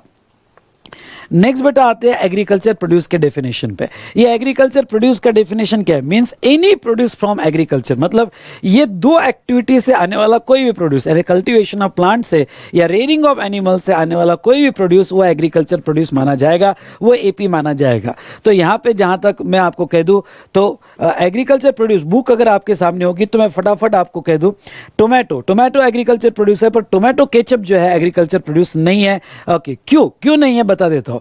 क्योंकि कोई भी प्रोड्यूस जो एज इट इज निकला है, जिसके ऊपर कोई आपने कोई प्रोसेसिंग ना की हो, हाँ उनकी कंडीशन है एपी तब तक ही बोला जाएगा जब तक आपने जो है यहाँ पे कोई प्रोसेसिंग नहीं किया जाए, प्रोसेसिंग नहीं कर रहे हो। Is it clear? आप कोई प्रोसेसिंग नहीं कर रहे हो या फिर वही प्रोसेसिंग कर रहे हो जो जरूरी है, उसके बिना गुड्स मार्केट में नोन है ही नहीं। जैसे ज्वार के फ्लावर्स है, ज्वार के फ्लावर्स वैसे मार्केट में नोन नहीं है, उसको थ्रेशिंग करना ही पड़ता है। तो कुछ ऐसी प्रोसेसिंग आप कर रहे हो जो जरूरी है, यूजुअली कल्टीवेटर करता है। ध्यान से सुनना, वो वर्ड बड़ा इंपॉर्टेंट है। यूजुअली कल्टीवेटर या प्रोड्यूसर करता है, तो वो अगर आप कर रहे हो तो आपको बेनिफिट दे दिया जाएगा, मतलब उसे एपी कहा जाएगा, वो प्रोसेस अलाउ कर दी जाएगी। और ये जो आप प्रोसेसिंग वगैरह कर रहे हो, ओके, आप यहां पे प्राइमरी मार्केट तक लाने तक, मतलब क्या, आपका गुड्स एपी तब तक ही बोला जाएगा जब तक वो प्राइमरी मार्केट में आएगा। एक बार प्राइमरी मार्केट से निकल गया तो वो एपी नहीं बोला जाएगा। मतलब क्या, एक बार गुड्स आपका प्राइमरी मार्केट से बाहर हो गया तो अगर आपने कोई ए सर्विसेज ली होगी तो इसमें आपको एग्जम्पशन नहीं मिलेगा। आई रिपीट, इसमें आपको एग्जम्पशन नहीं मिलेगा। एग्जम्पशन पढ़ने का ये भी एक तरीका है, पहले वो एग्जम्पशन जो यहाँ पे मेन है वो पढ़ो और बाद में अलग से दिए गए एग्जम्पशन वो पढ़ो, मतलब आपको लिंक समझेगा। इसलिए आप एंट्री नंबर से बिल्कुल नहीं पढ़ना, आपने मैं जैसा पढ़ा रहा हूं वैसे ही पढ़ना है। ओके, आई बात समझ में बेटा? चलिए यहाँ पे तो एग्रीकल्चर प्रोड्यूस जो है हमने देखा, तो फटाफट मैं बता दूं, टोमेटो एग्रीकल्चर प्रोड्यूस है पर टोमेटो केचप एग्रीकल्चर प्रोड्यूस नहीं है। शुगर एग्रीकल्चर प्रोड्यूस नहीं बेटा, शुगर केन एग्रीकल्चर प्रोड्यूस है। इसलिए ख्याल रहे, आपको कंफ्यूज करने के लिए loading unloading handling of sugar जो है तो क्या सीधा सीधा कहने ना टैक्सेबल है। Okay, sugar cane agriculture produce है। पोटैटो एग्रीकल्चर प्रोड्यूस है पर पोटैटो चिप्स एग्रीकल्चर प्रोड्यूस नहीं है। ग्राम्स एग्रीकल्चर प्रोड्यूस है पर पल्सेस बेटा दाल मिल में बनती है। ओके, तो वो प्रोसेस यूजुअली कल्टीवेटर नहीं करता है, यूजुअली। हाँ, अगर आप कहो कि सर फार्मर खुद ही, ओके, अगर दाल मिल होगी तो वो एक्सेप्शनल केस है, यूजुअली कल्टीवेटर नहीं करता है। हाँ, हरभरा जो है यहाँ पे वो एग्रीकल्चर प्रोड्यूस माना जाएगा, हरा भरा। ओके, उसके बाद में रॉ कॉटन पर जिनिंग कॉटन एग्रीकल्चर प्रोड्यूस नहीं माना जाएगा। पैडी एग्रीकल्चर प्रोड्यूस माना जाएगा पर राइस एग्रीकल्चर प्रोड्यूस नहीं माना जाएगा, पर राइस और पल्सेस को अलग से एग्जम्पशन दिए गए। उसके बाद में देखो, rearing of animal, cow agriculture activity है, उससे मिलने वाला डंक मतलब यहाँ पे गोबर, वो भी एग्रीकल्चर प्रोड्यूस है। मिल्क एग्रीकल्चर प्रोड्यूस है, पर पाश्चराइज मिल्क जो है बेटा, पाश्चराइज मिल्क वो प्रोसेसिंग के लिए बाहर भेजा जाता है, यूजुअली प्रोड्यूसर और कल्टीवेटर नहीं करता है, इसलिए बेटा उसको यहाँ पे बेनिफिट नहीं मिलेगा। चलो, ये हमने देखा यहाँ पे। अब आते 8 एक्टिविटी पे। 8 एक्टिविटी में से आपको कौन से याद रखना है मैं आपको बता दूं। ओके, जैसा कल्टीवेशन, हार्वेस्टिंग, थ्रेशिंग, प्लांट पर टेस्ट, सीड टेस्टिंग वगैरह, या सीड निकाल दो, यहाँ सिर्फ टेस्टिंग रखो, ये सीड की कोई ज़रूरत नहीं है क्योंकि टेस्टिंग यहाँ सर्विस कवर किया है। सप्लाई ऑफ फार्म लेबर, उसके बाद जो process carried out at an agriculture farm, मतलब फार्म पे एक जो प्रोसेस होगी, हाँ उन्होंने स्पेसिफिकली कहा है कि ये जो थर्ड कैटेगरी में हम वही प्रोसेस को बेनिफिट दे रहे हैं जो एग्रीकल्चर फार्म पे हो। मतलब क्या, देखो एक बात समझ लेना, अगर आपने यहाँ पे tending, pruning, cutting, harvesting, drawing, ये जो वर्ड्स आपको नहीं समझे तो गूगल पे देख लेना, लेकिन ये प्रोसेस के लिए आपने अगर अपने खुद के एम्प्लॉय लगाए तो वो सिचुएशन में सवाल ही नहीं जीएसटी का, क्योंकि वो तो एम्प्लॉय हो गया, शेड्यूल 3 का बेनिफिट मिल जाएगा। लेकिन कोई आपने प्राइवेट ऑपरेटर लगाया, ध्यान से सुनना, कोई अगर आपने प्राइवेट ऑपरेटर लगाया तो वो सिचुएशन में बेटा वहां पे यस एग्जम्पशन मिल जाएगा, उसके ऊपर जीएसटी नहीं आएगा। हाँ, ये डी क्लॉज पढ़ के जाना, डी ई जी वाला क्लॉज, ये 3 क्लॉज पे जनरली यहाँ क्वेश्चन कंटिन्यूस पूछते हैं। उसके बाद में renting of leasing of agro machinery और वैकेंट लैंड विथ और without structure incidental to its use, मतलब क्या, एक बात बता दूं आपको, तो यहाँ रेंटिंग और लीजिंग ऑफ एग्रो मशीनरी, अब ये जो एग्रो मशीनरी जो भी मशीन्स फार्म पे यूज होती है उसका रेंट पे जीएसटी नहीं है। या आपकी वैकेंट लैंड होगी, आपकी एग्रीकल्चर लैंड होगी, आपने किसी को रेंट पे दी होगी तो उसके ऊपर जीएसटी नहीं है। या उसके ऊपर फार्म का, ध्यान से सुनना, उसके ऊपर फार्म का जो है यहाँ पे हाँ फार्म हाउस वगैरह बना के आपने रेंट पे दिया होगा तो उसके ऊपर जीएसटी नहीं है। डन। तो ये था रेंटिंग ऑफ एग्रो मशीनरी। उसके बाद में लोडिंग अनलोडिंग पैकिंग स्टोरेज और warehousing of agriculture produce, इस पर तो बहुत क्वेश्चन आते हैं। Loading unloading storage warehousing of AP exempt है, packing agriculture extension and research services. हाँ, जी क्लॉज भी अच्छे से कि एपी पे APMC agriculture produce marketing committee मतलब कृषि उत्पादन बाजार समिति या कमीशन एजेंट, पर कमीशन एजेंट का वही कमीशन एग्जम्प्ट है अगर वो एपी के सेल परचेस के लिए होगा। और fumigation in warehouse for agriculture produce, तो ये एग्जम्पशन उन्होंने दिए गए हैं। बेटा अब मैं आपको एक बता दूं, transportation of AP, transportation of agriculture produce यहाँ पे कवर्ड नहीं है, लेकिन जब मैं आगे ट्रांसपोर्टेशन सेक्टर कवर करूंगा तो उसमें उन्होंने ट्रांसपोर्टेशन ऑफ एपी भी कवर किया गया है। और यहाँ पे जो है वो भी ट्रांसपोर्टेशन एग्जम्पशन है, लेकिन इसमें कवर्ड नहीं है, वो अलग सेपरेट एग्जम्पशन में कवर्ड है। ओके, जैगरी जो है, जैगरी का ये एग्जम्पशन में इसमें जैगरी जो है कवर्ड नहीं होगा क्योंकि जैगरी इज नॉट एपी, लेकिन बाद में अलग से जैगरी कुछ एक्टिविटी के लिए एग्जम्पशन दिया है। लेकिन जब मैं ये 8 एक्टिविटी की बात कर रहा हूँ, 8 ही है ना, हाँ ये 8 एक्टिविटी की जब मैं बात कर रहा हूं तो ये एपी पे, और एपी जैगरी जो है एपी में कवर नहीं होगा। ओके, उसके बाद में बेटा यस दिव्या सेशन के एंड में क्वेश्चन पूछना यहाँ पे, यस आप ले सकते हो क्लासेस में 21 के लिए, हम बाद में देखेंगे। अब यहाँ पे नेक्स्ट बेटा कुछ अलग से एग्जम्पशन, अब अलग से एग्जम्पशन में ये पढ़ा रहा हूं कि कुछ ऐसी एक्टिविटी जो हमारे मेन एग्जम्पशन में कवर नहीं है पर अलग से एग्जम्पशन में दिया गया है। ओके, पहला carrying out and intermediate production process as a job work in relation to agriculture. अब देखो ये जो एग्जम्पशन क्या कहता है, इंटरमीडिएट प्रोडक्शन प्रोसेस मतलब ओके जो इंटरमीडिएटरी प्रोसेस है, जो बीच वाली प्रोसेसेस है उसको एग्जम्पशन दिया गया है। मतलब क्या कि एक एग्जांपल के तौर पे एक बहुत सी बार ऐसे होता है कि छोटा प्लांट कुछ इंचेस तक कल्टीवेट होता है, फिर उसको निकाला जाता है, प्रोसेसिंग के लिए भेजा जाता है और वापस उसको कल्टीवेट किया जाता है। तो जो निकाल के प्रोसेसिंग के लिए भेजा इंटरमीडिएटरी प्रोसेस ऑफ एग्रीकल्चर, तो वो इंटरमीडिएट प्रोसेस एग्जम्प्ट है। सवाल ये पूछा गया था ये एरिया में, क्या कि यहाँ पे पैडी को निकाल के राइस बनाने के लिए राइस मिल में भेजा तो क्या वो इंटरमीडिएट प्रोसेस मानी जाएगी? तो आंसर ये है बेटा नहीं, वो इंटरमीडिएट प्रोसेस नहीं मानी जाएगी। क्यों? क्योंकि पैडी बन चुका था और पैडी बनने के बाद राइस जो एक सेपरेट प्रोडक्ट तैयार हो रहा है और वो यूजुअली प्रोड्यूसर और कल्टीवेटर नहीं कर रहा है, इसलिए paddy to rice intermediate process नहीं मानी जाएगी, उसके ऊपर जीएसटी आएगा जो भी उसके चार्जेस होंगे। ओके, इंटरमीडिएट प्रोसेस मतलब जा रहा है और वापस हमारे प्रोसेस कल्टीवेशन या रेयरिंग ऑफ एनिमल्स में आ रहा है, तो वो केस में इंटरमीडिएट प्रोसेस बोला जाएगा। फ्यूमिगेशन इन वेयर हाउस वो ऑलरेडी कवर्ड है, पर ठीक है उसको अलग से भी एग्जम्पशन दिया गया है। सीरियल नंबर 57 में service by way of pre conditioning, pre cooling, ripening, waxing, retail packing, labelling of fruits and vegetable. अब मैं आपको बता दूं, फ्रूट्स और वेजिटेबल वो एपी है क्योंकि डायरेक्ट फार्म से निकला है विदाउट एनी प्रोसेस, तो फ्रूट्स और वेजिटेबल एपी है। लेकिन यहाँ पे अगर आप देखते हो तो ये 8 एक्टिविटी में यहाँ पे प्राइमरी मार्केट तक ही बेनिफिट्स है। मतलब अगर गुड्स प्राइमरी मार्केट से निकल गया तो बहुत सी बार एप्पल पे जैसे वैक्सिंग, लेबलिंग किया जाता है, रिटेल पैकिंग किया जाता है, तो वो हमारे मेन एग्जम्पशन में कवर नहीं होता है। लेकिन अगर फ्रूट्स और वेजिटेबल होगा तो उसको अलग से एंट्री में कवर किया और उसकी कुछ एक्टिविटी जैसे pre conditioning, pre cooling, ripening, waxing, retail packing, labelling वगैरह, तो इसको एग्जम्पशन दिया गया है। उसके बाद में service of loading, unloading, warehousing, packing, storage of rice, cotton, ginned और बेल्ट। सॉरी, ये निकाल दो, यहाँ बाय मिस्टेक आ गया है। ओके, आपने चार्ट में ये करेक्शन कर लेना, ठीक है। Services of loading, unloading, warehousing, packing, storage of rice ही है बेटा। तो अब यहाँ पे बेटा जो राइस है, राइस एपी नहीं है, तो अब ध्यान से सुनना, राइस एपी नहीं है, लेकिन यहाँ ये जो 8 एक्टिविटी का बेनिफिट उसको नहीं मिला, लेकिन यहाँ पे स्पेशली राइस को loading, unloading, warehousing, packing, storage को अलग से एग्जम्पशन दिया गया है, ओनली फॉर राइस। उसके बाद में नेक्स्ट बेटा यहाँ पे हाँ 24B, ये एंट्री पढ़ के जाना। तो 24B में services by way of storage of warehousing of cereals. अब storage of warehousing of cereals, अब मैं आपको थोड़ा ये एंट्री जब 24B आप बुक में से पढ़ोगे तो ये एंट्री के बारे में कुछ बातें आपके साथ डिस्कस करना चाहूंगा। अब ये एंट्री के बारे में मैं क्या बात डिस्कस करना चाहता हूं बेटा, यहाँ पे सुन लो ध्यान से। ये जो एंट्री है यहाँ पे ये 24B, तो ये अमेंडमेंट है और आपके टीम के लिए जो अमेंडमेंट रहेगी रिसेंटली एडेड है ये एंट्री के बारे में।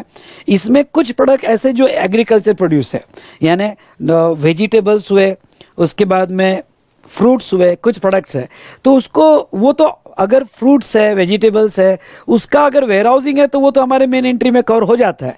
मेन एंट्री मतलब यहाँ पे जो एग्रीकल्चर सेक्टर की एंट्री है। लेकिन बेटा जो यहाँ पे आपको बताओ कि उन्होंने कुछ फिर से कोई एपी जो है और ऐसे कुछ प्रोडक्ट जैसे जैगरी हुआ, उसके बाद में कॉफ़ी हुआ, टेंडू लीव्स हुआ, टी हुआ, जो एपी नहीं है उसको भी कवर किया। तो ये इस बार लिस्ट लर्न करके जाना, मतलब इसमें एपी भी है, वो रिपीटेशन किया गया, क्यों किया गया अब जाने दो। ओके, जो एपी कुछ प्रोडक्ट एपी रहेंगे, कुछ प्रोडक्ट नहीं एपी होंगे, तो एपी नहीं भी होंगे पर ये लिस्ट में आ रहे हैं तो उसका एक सर्विस सुनना, उसका एक सर्विस एग्जम्प्ट है और वो है वेयर हाउसिंग। ओके, तो उसका वेयर हाउसिंग सर्विस एग्जम्प्ट है। इस बार ये एंट्री जो है बहुत अच्छे से यहाँ पे आपको पढ़ के जाना है। और service by of artificial insemination, मतलब ये एनिमल्स के केस में जो स्पर्म डोनर्स होते हैं, ओके, तो बिग बुल है और उसका स्पर्म जो है वो होते हैं ऐसे विलेज एरिया में, तो वो आर्टिफिशियल इंसेमिनेशन सर्विस जो होती है तो उसको भी एग्जम्पशन दिया गया है। तो इस तरह से हमने यहाँ पे एग्रीकल्चर सेक्टर का खत्म किया बेटा। यस, आया समझ में आप सभी को? चलो आगे बढ़ते हैं।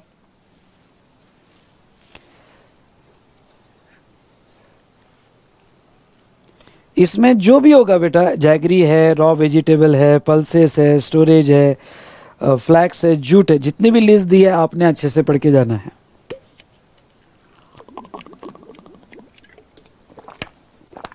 और मैं आपको एक बात कह दूं, और वो बेटा ये कि मैंने बहुत से यहाँ समरी ली है, रेगुलर बुक के साथ पढ़ना है, कुछ अगर पॉइंट छूट गया तो आपको ऐड कर देना है, ठीक है?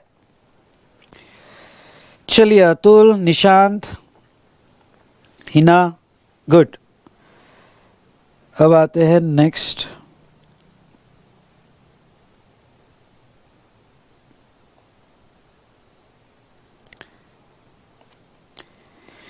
पैसेंजर ट्रांसपोर्ट सेक्टर पे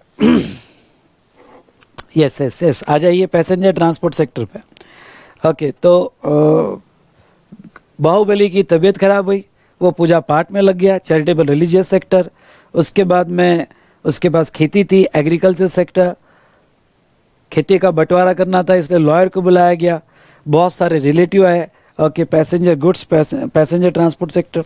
अब मैंने रेगुलर क्लास में या फास्ट ट्रैक या बूस्टर में आपको पिक्टोरियल प्रेजेंटेशन भी पढ़ाया है, चार्ट भी पढ़ाया हुआ है, तो आपको जो इजी लगता है वो जो है वो इजी वे में आप ये सेक्टर के जितने भी एग्जाम्पशन है वो देख सकते हो। तो पहले तो मैं आते हैं इंडिया में पैसेंजर कौन कौन से मोड से ट्रांसपोर्ट किए जाते हैं। तो इंडिया में पैसेंजर जो है यहाँ पे by road, by railway, by water, by air. Okay, और एक मोड है रोपवे मैंने कवर नहीं किया है पर ठीक है, आप लिखना तो लिख देना रोपवे। तो इतने मोड से जो है बेटा यहाँ ट्रांसपोर्टेशन किया जाता है। तो पहले बाय रोड ले लेते हैं। रोड के केस में बेटा बसेस होगी और कैब, टैक्सीज वगैरह हो गए। ओके, अब ध्यान से सुनना मेरी बात, बिना दिमाग में कोई थॉट आते हुए ये फटाफट मेरे साथ रिवाइज कर लेना। बसेस होगी, स्टेज कैरेज होगा, स्टेज कैरेज है गवर्नमेंट बसेस, स्टेज कैरेज होगा, एसी होगा तो टैक्सेबल, नॉन एसी होगा तो एग्जाम। ओके, एसी होगा तो टैक्सेबल, नॉन एसी होगा तो एग्जाम। अगर कॉन्ट्रैक्ट कैरेज यानी प्राइवेट बसेस होगी, एसी होगी तो टैक्सेबल, और नॉन एसी होगी तो नॉन एसी प्राइवेट बसेस होगी तो वैसा तो एग्जाम। लेकिन अगर वो स्पेशल किसी टूर के लिए दी जा रही है, यानी प्राइवेट बसेस किसी टूर के लिए 2 दिन के लिए, 3 दिन के लिए दिया जा रहा है, या चार्टर या हायर कोई कंपनी को दिया जा रहा है तो taxable, otherwise exam. Okay, non AC buses. तो आपको एक बात कहूँ क्या, वो स्टेज कैरेज हो या गवर्नमेंट बसेस हो या प्राइवेट बसेस हो, वैसे तो नॉन एसी एग्जम्प्ट है और दोनों केस में एसी टैक्सेबल है। लेकिन नॉन एसी अगर कॉन्ट्रैक्ट कैरेज है और ये स्पेशल हायर, चार्टर या टूरिज्म के लिए दिया जाता है तो टैक्सेबल है। पर स्टेज कैरेज में गवर्नमेंट बसेस अगर कोई ट्रिप के लिए, टूरिज्म के लिए, चार्टर के लिए, हायर के लिए दिया गया तो उसको एग्जम्पशन मिलेगा, वहाँ टैक्सेबल नहीं है। ये टैक्सेबिलिटी सिर्फ कॉन्ट्रैक्ट कैरेज के केस में ही है, इस बात का आपको पूरा ध्यान देना है। ये भाई बात समझ में। उसके बाद में मीटर कैब एक्सा, तो मीटर कैब ऑटो रिक्शा होगा इंक्लूडिंग ई रिक्शा होगा तो एग्जम्प्ट है। Come on, meter cab auto rickshaw including e rickshaw होगा तो एग्जम्प्ट है। उसके बाद में motor cab AC non AC या रेडियो टैक्सी होगी तो टैक्सेबल होगा। रेलवे में फटाफट बताओ क्या, तो रेलवे में यहाँ पे इंडियन रेलवे होगा, एसी क्लास और फर्स्ट क्लास टैक्सेबल है, बाकी सब एग्जम्प्ट है। मेट्रो मोनोरेल ट्रैमवे एग्जम्प्ट है। हाँ, उसके बाद में वाटर में इनलैंड वाटरवे और वेसल मतलब रिवर एंड सी, तो इनलैंड वाटरवे टोटली एग्जम्प्ट है। ओके, तो यस कमल, बारात की बस होगी ना, बारात ले जाने के लिए बस, तो यहाँ पे वो अगर बारात ले जाने के लिए बस होगी और कॉन्ट्रैक्ट कैरेज होगा तो वो टैक्सेबल है, लेकिन अगर स्टेज कैरेज होगा, गवर्नमेंट की बस होगी तो वो एग्जम्प्ट है। गवर्नमेंट का stage carriage all non AC totally exempt है। वो जो टैक्सेबिलिटी की वो सिर्फ कॉन्ट्रैक्ट कैरेज में किया गया। वाटर में बेटा इनलैंड वाटरवे एग्जम्प्ट है। वेसल होगा, हाँ वेसल को ध्यान से सुनना, वेसल यानी सी रूट से जा रहा है मुंबई टू गोवा वगैरह, तो ऐसे केस में यहाँ अगर वेसल प्रीडोमिनेंटली पब्लिक ट्रांसपोर्ट के लिए होगा, अब पब्लिक मतलब उसमें टिकट होती है, एक प्लेस से दूसरे टिकट के चार्जेस लेते हैं, तो वो एग्जम्प्ट है। फिर उसमें क्यों ना टूरिस्ट बैठ जाए, लेकिन प्रीडोमिनेंटली पब्लिक ट्रांसपोर्ट के लिए होगा तो एग्जम्प्ट है। लेकिन अगर वो क्रूज शिप होगी और वो टूरिज्म के लिए होगी, प्रीडोमिनेंटली टूरिज्म के लिए होगी, तो वो टैक्सेबल होगा। एयर ट्रांसपोर्ट वैसे तो पूरा टैक्सेबल है, ध्यान से सुनना, एयर ट्रांसपोर्ट वैसे तो पूरा टैक्सेबल है, लेकिन अगर आपका एम्बार्केशन या टर्मिनेशन, एम्बार्केशन मतलब बैठना, ओके यानी बोर्डिंग करना, या फिर आपका टर्मिनेशन कुछ स्पेसिफाइड एरिया में होगा, ये स्पेशल कैटेगरी वाले स्टेट नहीं है, ये लर्न करना पड़ेगा, ये अलग से। स्पेसिफाइड एरिया मतलब अरुणाचल प्रदेश, आसाम, मणिपुर, मेघालय, मिजोरम, नागालैंड और कुछ उन्होंने दिया है, बगडोगरा वगैरह, त्रिपुरा। तो अगर ये स्पेशल कैटेगरी ऑफ स्टेट में, सॉरी ये नोटिफाइड स्टेट में, ये स्पेशल कैटेगरी स्टेट वाला लिस्ट अलग है, ये नोटिफाइड स्टेट में आपका जाना या वहां से आना होगा तो उस टिकट पे जीएसटी नहीं लगेगा, ठीक है। उसके बाद में बेटा यहाँ पे बाकी पूरा एयर ट्रांसपोर्ट टैक्सेबल होगा। चलिए, तो यहाँ हमने पैसेंजर ट्रांसपोर्टेशन देखा, अब गुड्स ट्रांसपोर्टेशन देखते हैं कि अगर गुड्स ट्रांसपोर्टेशन सर्विस होगी तो क्या क्या एग्जम्पशन मिलेगा। तो आइए आपका बुक का भी पेज टर्न कीजिए फटाफट। देखो, गुड्स को भी मैं अलग अलग मोड में डिवाइड कर लेता हूँ, रोड, रेलवे, इनलैंड वाटर में इनलैंड वाटरवे, उसके बाद में एयर वेसल्स और पाइपलाइंस और कंड्यूट्स। ओके, तो इससे आपके गुड्स ट्रांसपोर्ट किए जाते हैं। अब मैं सबसे पहले लेता हूँ रोड में एक बात का ध्यान देना, और मैं यहाँ जो पॉइंट बताने जा रहा हूँ वो बहुत बहुत इंपॉर्टेंट पॉइंट है। वो कौन सा? यहाँ पे रोड ट्रांसपोर्ट में बेटा पूरा रोड ट्रांसपोर्ट एग्जम्प्ट है, पूरा रोड ट्रांसपोर्ट एग्जम्प्ट है, सिर्फ दो ही टैक्सेबल है, जीटीए और कुरियर एजेंसी। जीटीए की डेफिनेशन बहुत थोड़ा सिंपल वे में दिया है कि जीटीए मतलब ट्रांसपोर्टेशन एंड गुड्स कैरेज, जिसका कंसाइनमेंट नोट दिया जा रहा है। पर एक हमारी इंस्टीट्यूट जो क्लैरिफिकेशन सर्विस टैक्स में था वो कंटिन्यू कर रही है।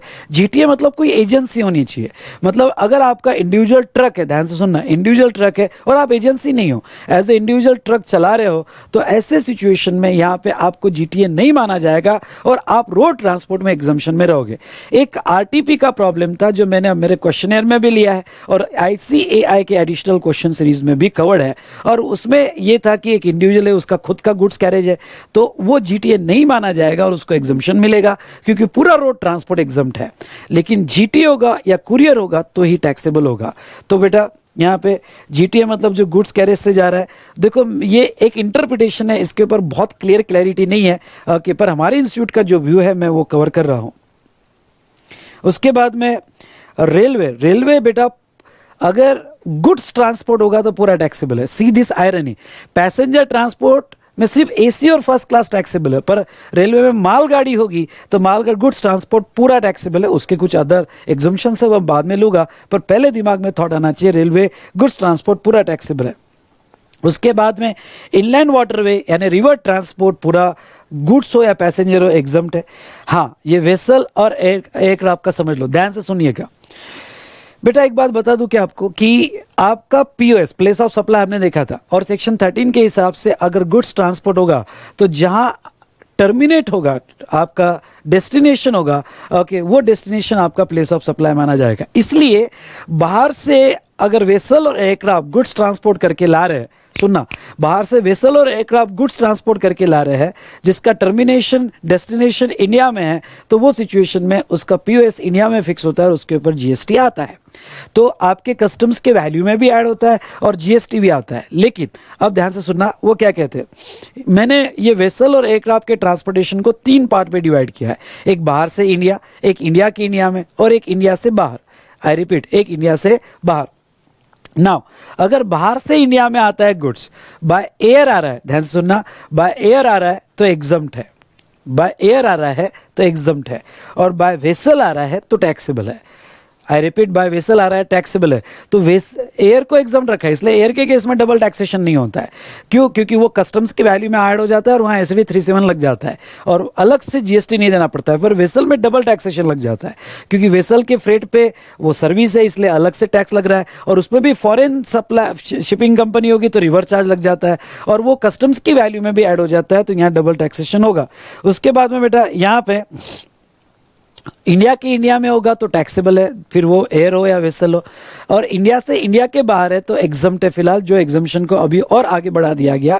पहले एग्जम्पशन 31 मार्च 2020 तक था, जिसको और आगे बढ़ा दिया गया है। और पाइपलाइन और कंड्यूट होगा तो वो फुल्ली टैक्सेबल है। ये तो हमने देखा, लेकिन बेटा कुछ अलग से एग्जम्पशंस भी दिए गए हैं। अलग से एग्जम्पशंस हम यहाँ पढ़ लेते हैं, ये अलग से कौन कौन से एग्जम्पशंस दिए हैं। ओके, तो आपको समझ में आ रहा है ना? कोई सो तो नहीं रहा है? बोलो, कोई सो तो नहीं रहा है? फटाफट कहो, सब जागे हो ना? यस कहो।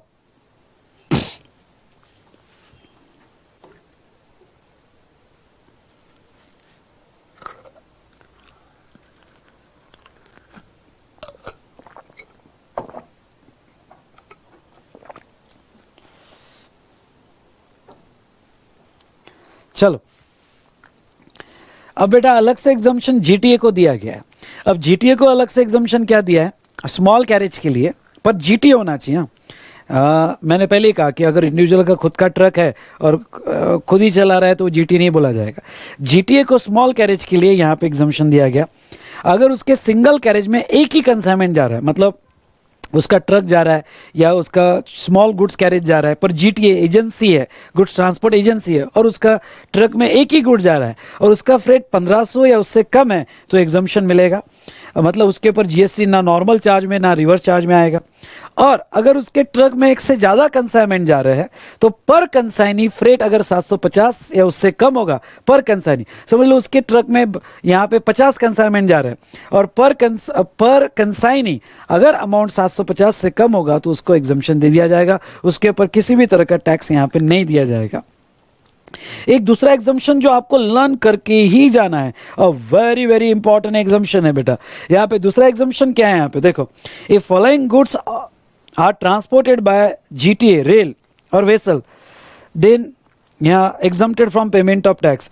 पहला agriculture produce, organic manure, sorry milk, salt, food grain, flour, pulses and rice. हाँ, ये मैं इस पे डिस्कशन करूंगा।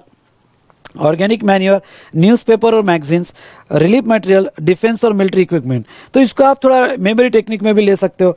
DR डॉक्टर, उसके बाद में MONA, करेक्ट, डॉक्टर मोना।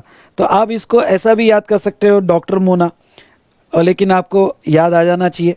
तो यहाँ पे एग्रीकल्चर प्रोड्यूस मतलब ऐसा जो फार्म से निकला है, कोई प्रोसेसिंग नहीं, या वही प्रोसेसिंग जो यूजुअली कल्टीवेटर करता है, उस कोई भी एग्रीकल्चर प्रोड्यूस होगा तो एग्जाम। अब सेकंड लिस्ट में क्या कहते हैं कि हो सकता है कि कुछ गुड्स एग्री एपी में ना है, जैसा मिल्क, पास्चराइज मिल्क, प्रोसेसिंग बाहर हो जाती है तो नहीं आता है। सॉल्ट एपी में नहीं आता है। फूड ग्रेन्स, बहुत सी फूड ग्रेन्स एपी में नहीं आती है, पल्सेस वगैरह। उसके बाद में राइस, ओके, फ्लोर भी एपी में नहीं आता है। पर ये लिस्ट याद रखना है, इसका ट्रांसपोर्टेशन होगा तो एग्जम्प्ट है।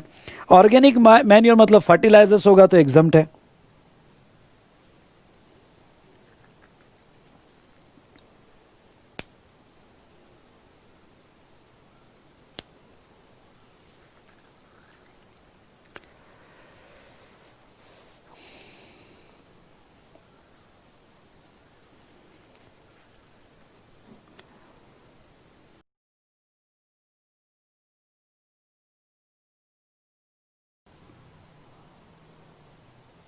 बेटा आवाज बताइए, क्लियर आ रही है कि नहीं आ रही है? कुछ टेक्निकल रीज़न की वजह से हमारा लास्ट लेक्चर हैंग हो गया, हम कंटिन्यू कर रहे हैं उसको।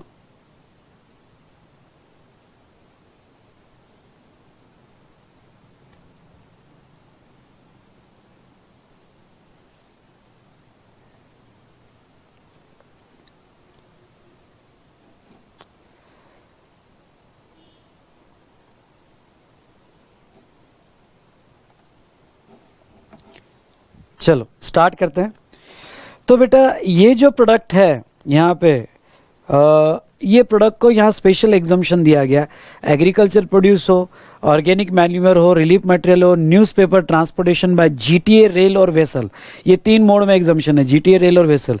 और ये जो मिल्क सॉल्ट फूड ग्रेन्स है या पल्सेस राइस, ये एपी नहीं है, आई रिपीट, ये एपी नहीं है। ओके, जहाँ तक ये milk salt food grain flour pulses, ये एपी नहीं है। लेकिन यहाँ पे बेटा ये स्पेशल बेनिफिट दिया गया फॉर ट्रांसपोर्टेशन, तो ये लिस्ट आपको लर्न करनी पड़ेगी। उसके बाद में नेक्स्ट यहाँ पे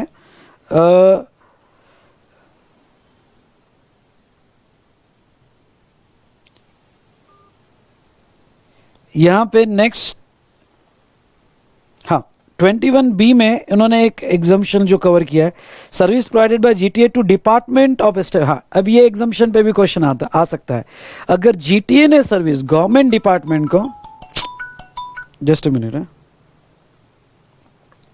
अगर जीटीए ने सर्विस गवर्नमेंट डिपार्टमेंट को दिया या जीटीए ने सर्विस यहाँ पे गवर्नमेंट एजेंसीज को दिया जो इसलिए रजिस्टर्ड है कि यहाँ ओनली टीडीएस डिडक्ट करना है, तो बेटा यहाँ एग्जम्प्ट है। अब जीटीए वाला रिवर्स चार्ज याद करना, जीटीए में वाला रिवर्स चार्ज मैंने आपको कहा था कि उसने अगर गवर्नमेंट को सर्विस दिया, गवर्नमेंट एजेंसी को, लोकल अथॉरिटी को सर्विस दिया तो रिवर्स चार्ज नहीं लगता है, क्योंकि यहाँ एग्जम्पशन दिया हुआ है, ना नॉर्मल चार्ज लगता है ना रिवर्स चार्ज लगता है। इज इट क्लियर बेटा? चलिए, यहाँ हमने ये देखा। उसके बाद में नेक्स्ट यहाँ पे ये भी एंट्री अच्छे से पढ़ के जाना, या service by of giving on hire. अब देखो एक बात बता दूं कि गुड्स ट्रांसपोर्ट सर्विस देना, पैसेंजर ट्रांसपोर्ट सर्विस देना और हायरिंग सर्विस देना, इसमें क्या डिफरेंस है? गुड्स ट्रांसपोर्ट सर्विस देना या पैसेंजर ट्रांसपोर्ट सर्विस लेना मतलब व्हीकल पे मेरा कंट्रोल है, मेरा ड्राइवर है, आप सिर्फ गुड्स दो या आप पैसेंजर बैठो और टिकट के चार्जेस दे दो, बात खत्म। और हायरिंग मतलब मैंने अपना व्हीकल आपको पूरा दे दिया, कंट्रोल आपका, सुपरविजन आपका, सब कुछ ऐसा। जैसे कोई सॉफ्टवेयर कंपनी को मैंने अपना व्हीकल दे दिया कि ठीक है, तुम्हारा ड्राइवर, तुम्हारा यहाँ ट्रांसपोर्टेशन तुम डिसाइड करो, आप सिर्फ मंथली रेंट दे देना। तो इसमें कंट्रोल आपका नहीं होता है, सुपरविजन आपका नहीं होता है, आपने पूरा हायरिंग कर दिया। तो ये स्पेशल एग्जम्पशन बेटा हायरिंग पे है, सुनिएगा, ये स्पेशल एग्जम्पशन हायरिंग पे है। अगर आप हायरिंग पे देते हो मोटर व्हीकल, हायरिंग पे देते हो to state transport undertaking a motor vehicle meant to carry out more than 12 passenger, यानी कोई बस जिसमें 12 से ज्यादा पैसेंजर बैठ सकते हैं और आपने स्टेट ट्रांसपोर्ट अंडरटेकिंग को हायर पे दिया तो एग्जम्पशन मिलेगा। अगर आपने लोकल अथॉरिटी को इलेक्ट्रिकली ऑपरेटेड व्हीकल, मतलब ई व्हीकल, आपने लोकल अथॉरिटी को, म्यूनिसिपल कॉरपोरेशन को, जिसमें यहाँ पे 12 से ज्यादा पैसेंजर यानी बस अगेन, तो उनको दिया तो एग्जम्पशन है। गुड्स ट्रांसपोर्ट एजेंसी को आपने अगर कोई ट्रक दिया तो एग्जम्प्ट है हायरिंग पे, यानी मैंने ट्रक खरीद लिए 5 और मैंने, मेरी एजेंसी नहीं है पर कोई जीटीए को मैंने ट्रक दे दिया तो उसके ऊपर टैक्स नहीं आएगा। और मैंने ऐसे बंदे को हायरिंग पे दिया जो आगे स्कूल को सर्विसेज दे रहा है। ओके, मैंने थोड़ा ये जो है ना सी वाला वर्डिंग्स करेक्ट कर लेना। मैंने ऐसे बंदे को हायरिंग पे दिया जो आगे स्कूल को सर्विस दे रहा है for transportation of student, faculty और स्टाफ, तो वो केस में एग्जाम्पशन मिलेगा। थोड़ा ये वर्डिंग को आपने अच्छे से लिख लेना है रेगुलर बुक्स में। तो इतने एग्जाम्पशन यहाँ ट्रांसपोर्ट सेक्टर में हमने देखे। चलो नेक्स्ट देखते हैं, renting of immovable property. Okay, तो यहाँ रेंटिंग ऑफ इमूवेबल प्रॉपर्टी में ध्यान से देखो, जस्ट मिनट में आपको मेरे मोबाइल में कनेक्ट कर लेता हूं ऑनलाइन। ठीक है,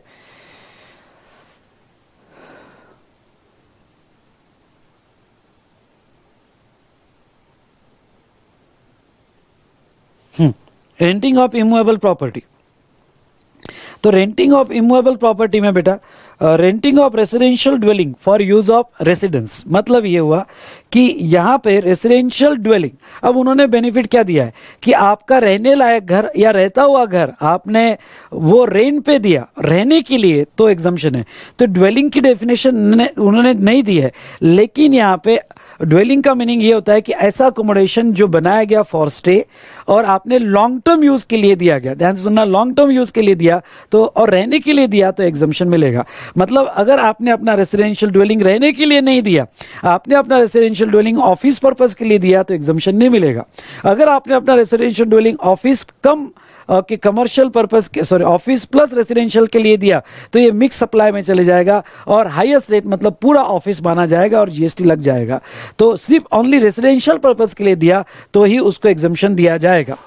दूसरी मैं बात आपको ये कह दूं कि होटल इन गेस्ट हाउस ये टेम्पररी पर्पस के लिए यहाँ पे दिया जाता है, डेली पर्पस के हिसाब से दिया जाता है, लॉन्ग टर्म पर्पस के हिसाब से नहीं दिया जाता है। इसलिए होटल इन गेस्ट हाउस यहाँ पे ये कवर नहीं होगा, लॉजिंग वगैरह। लेकिन हॉस्टल पे अभी एडवांस रूलिंग के ली है और सबका मानना ये है ना, इवन एडवांस रूलिंग ये कहती है कि हॉस्टल जो है रेसिडेंशियल ड्वेलिंग में कंसिडर हो सकता है और उसको एग्जम्पशन मिल जाएगा।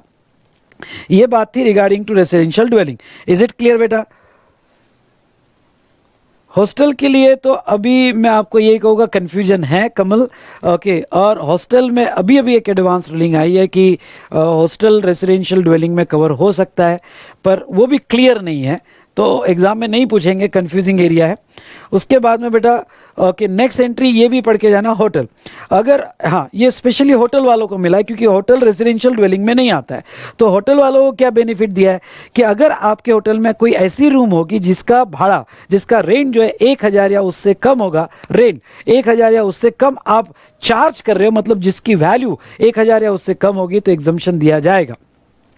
ख्याल रहे बेटा, ये वैल्यू पे, जिसका वैल्यू पर यूनिट मतलब पर room per unit per day अगर 1000 या उससे कम होगा तो ज्यादा होगा। अब मेरा बहुत बड़ा होटल है, कुछ रूम्स 800 वाली है, कुछ रूम 1500 वाली है, कुछ रूम्स यहाँ पे 5000 वाली है, तो बेटा ये 1000 क्राइटेरिया है, ये 1000 बेसिक डिडक्शन नहीं है। मतलब अगर आपका अमाउंट 1000 से ज्यादा जाता है, आई रिपीट 1000 से ज्यादा जाता है तो यहाँ पे फुल अमाउंट पे जीएसटी पे किया जाएगा।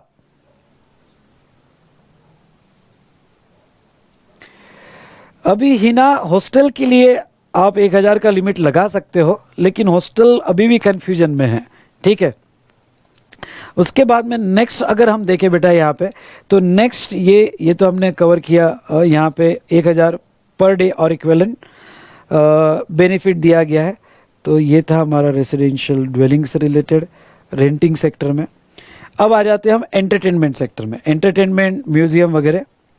तो चलो इसके रिलेटेड एग्जम्पशन देख लो।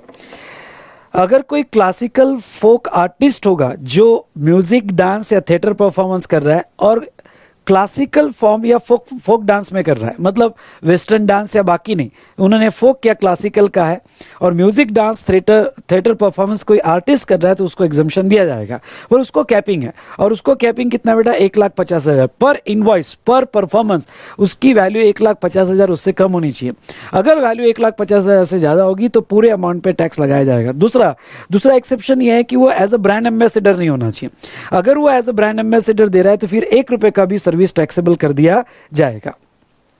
उसके बाद में बेटा नेक्स्ट जो हम देखें यहाँ पे, तो service by of admission to museum, national park, wildlife sanctuary, tiger reserve और जू। एडमिशन मतलब म्यूजियम में जाने के ticket charges, national park, wildlife sanctuary के जितने भी ticket charges, whatever is the ticket charges, वो exemption दिया गया है। Next service by of right to admission, मतलब again ticket charges to circus, dance, theatrical performance including drama, ballet. उसके बाद में recognise sporting event, award function, concert, pension, musical performance और sporting events. Okay, other than recognise sporting event, तो sporting event दोनों भी recognise और non recognise cover किया है। और प्लानिटेरियम, अगर आपके टिकट चार्जेस 500 या उससे कम होगा तो एग्जम्पशन, अदरवाइज टैक्सेबल।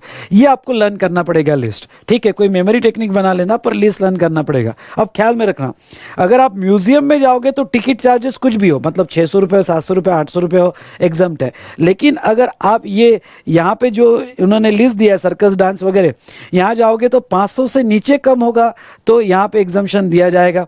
500 तक होगा, इंक्लूडिंग 500 होगा तो एग्जम्पशन दिया जाएगा, 500 के ऊपर होगा तो टैक्सेबल किया जाएगा। इज इट क्लियर बेटा? तो ये थोड़ा लर्न करके जाना।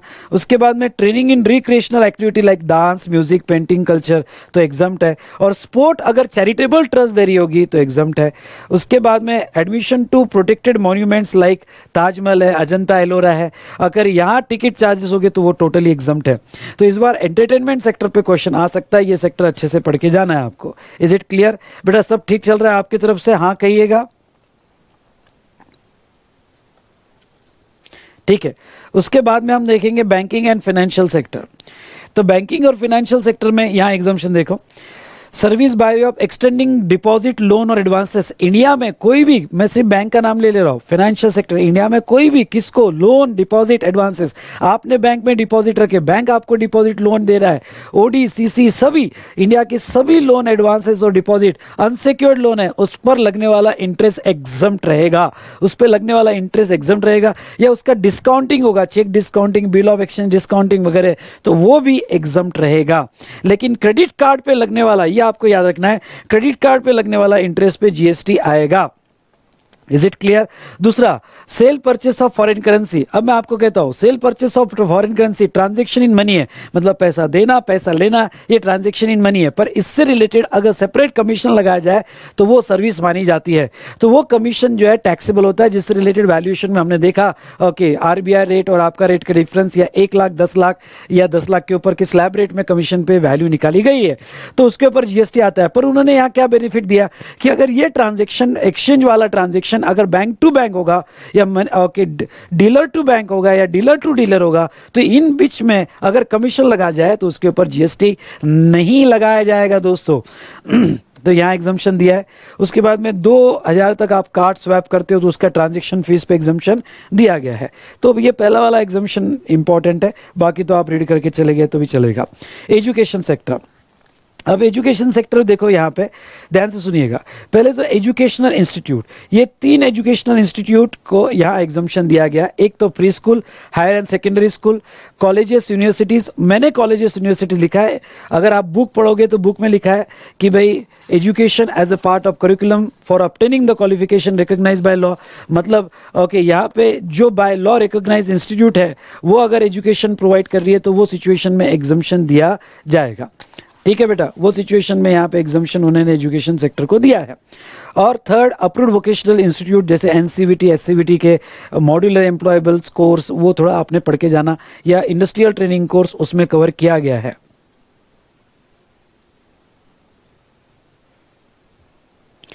तो अब ये अगर ये एजुकेशनल इंस्टीट्यूशन है और ये कोई भी सर्विस देती है, any service to student, faculty और स्टाफ, अगर कोई भी सर्विस स्टूडेंट, फैकल्टी और स्टाफ को देती है तो एग्जम्पशन रहेगा।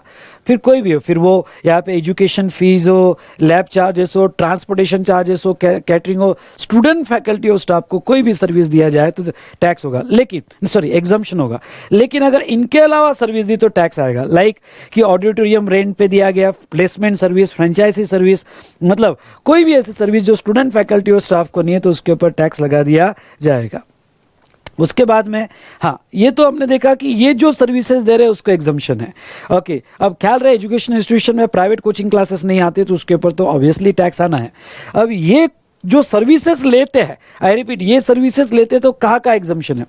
अगर ट्रांसपोर्टेशन सर्विस ले रहे हैं किसी ट्रांसपोर्टेशन से फॉर स्टूडेंट, फैकल्टी और स्टाफ, कैटरिंग सर्विस ले रहे हैं या security, cleaning and housekeeping service ले रहे हैं, तो ये एग्जम्पशन सिर्फ स्कूल को ही मिलेगा, बाकी को नहीं। यानी प्री स्कूल और हायर सेकेंडरी स्कूल, ओके, ये अगर सर्विस ले रही है, 3 सर्विसेज ले रही है तो एग्जम्पशन मिलेगा। दूसरा, supply of online educational journals वगैरह होगी तो ये अगर कॉलेजेस ले रहे हैं, यूनिवर्सिटीज ले रहे हैं, यानी ये क्लॉज में आने वाले एजुकेशनल इंस्टीट्यूशन ले रहे हैं तो एग्जम्पशन मिलेगा। और एडमिशन और कंडक्ट ऑफ एग्जामिनेशन, ये तीनों में से कोई भी सर्विसेज ले रहा है तो एग्जम्पशन मिलेगा। ठीक है, तो इसके अलावा यानी ये जो लिस्ट दिया है, इसके अलावा बाकी कोई भी सर्विसेज लो तो एग्जम्पशन नहीं मिलेगा दोस्तों। आई रिपीट, इसके अलावा बाकी कोई भी सर्विसेज लो तो एग्जम्पशन नहीं मिलेगा। जैसे आपको एजुकेशनल इंस्टीट्यूशन ने ओके रेंट, प्रीमाइसेस रेंट पे लिया तो उसको कोई बेनिफिट नहीं मिलेगा। आई थिंक आप समझ पा रहे होगे इस बात को। तो ये हमने देखा यहाँ पे एजुकेशनल इंस्टीट्यूशन का स्पेशल एग्जम्पशन। डन बेटा, चलिए और एक मैं आपको एक बात और बता दूं, ये conduct of examination, service by of conduct of examination against, ये एंट्रेंस फीस कर देना, यहां थोड़ा करेक्ट कर लेना, एंट्रेंस फीस, ठीक है। तो ये जो एंट्रेंस फीस चार्जेस होते हैं, मतलब सबके एंट्रेंस एग्जाम होती है और एंट्रेंस फीस चार्जेस है, तो उसको भी उन्होंने एग्जम्पशन दिया गया है, ठीक है। तो ये हमने देखा।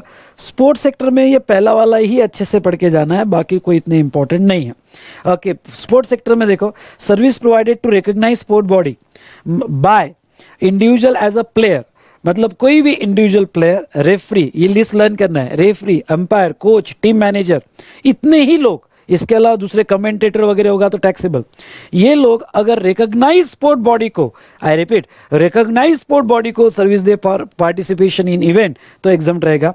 और एक रिकॉग्नाइज स्पोर्ट बॉडी अगर दूसरे रिकॉग्नाइज स्पोर्ट बॉडी को सर्विस देगा तो वो केस में एग्जम्पशन दिया जाएगा। इज इट क्लियर बेटा? बाकी तो आपने पढ़ लेना, बाकी कोई इतने, अब मैं इसके आगे जितने इंपॉर्टेंट है, मेन सेक्टर तो मैं देख चुका हूँ, जितने इंपॉर्टेंट है उतने ही हम देखेंगे। तो चलिए, उसके बाद में service provided by government to business entity, या गवर्नमेंट सेक्टर देख लेते हैं फटाफट। ओके, ये ऐसा करो, ये टाइटल को आप ऐसा लिख सकते हो, गवर्नमेंट सेक्टर,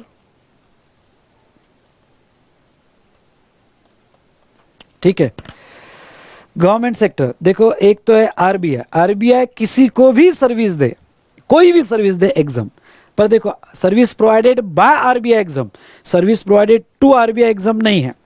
उसके बाद में next, all services provided by foreign diplomatic mission located in India, मतलब फॉरेन कॉन्सुलेट ऑफिस हो गया या वीजा ऑफिस होगा, वो जो सर्विसेज देंगे एग्जाम, उनको जो सर्विसेज मिलती है तो वो यूआईएन, यूनिक आइडेंटिफिकेशन नंबर में उसका रिफंड क्लेम कर सकते हैं।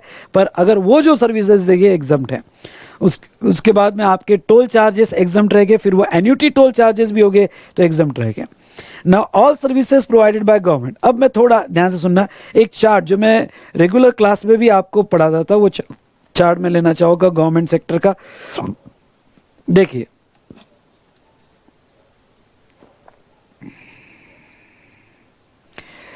यश जो हो रहा है वो तो पढ़ लो भाई, अब आपको सब कुछ चाहिए तो एक काम करेंगे, हम तुम्हारा आंसर शीट भी आके लिख देंगे। इतना स्पून फीडिंग मत करो, आप ट्राई करो यार।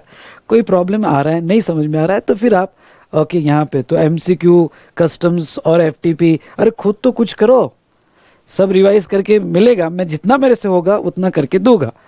ओके, स्पून फीडिंग की बिल्कुल आदत मत लगाओ, ठीक है? ठीक है,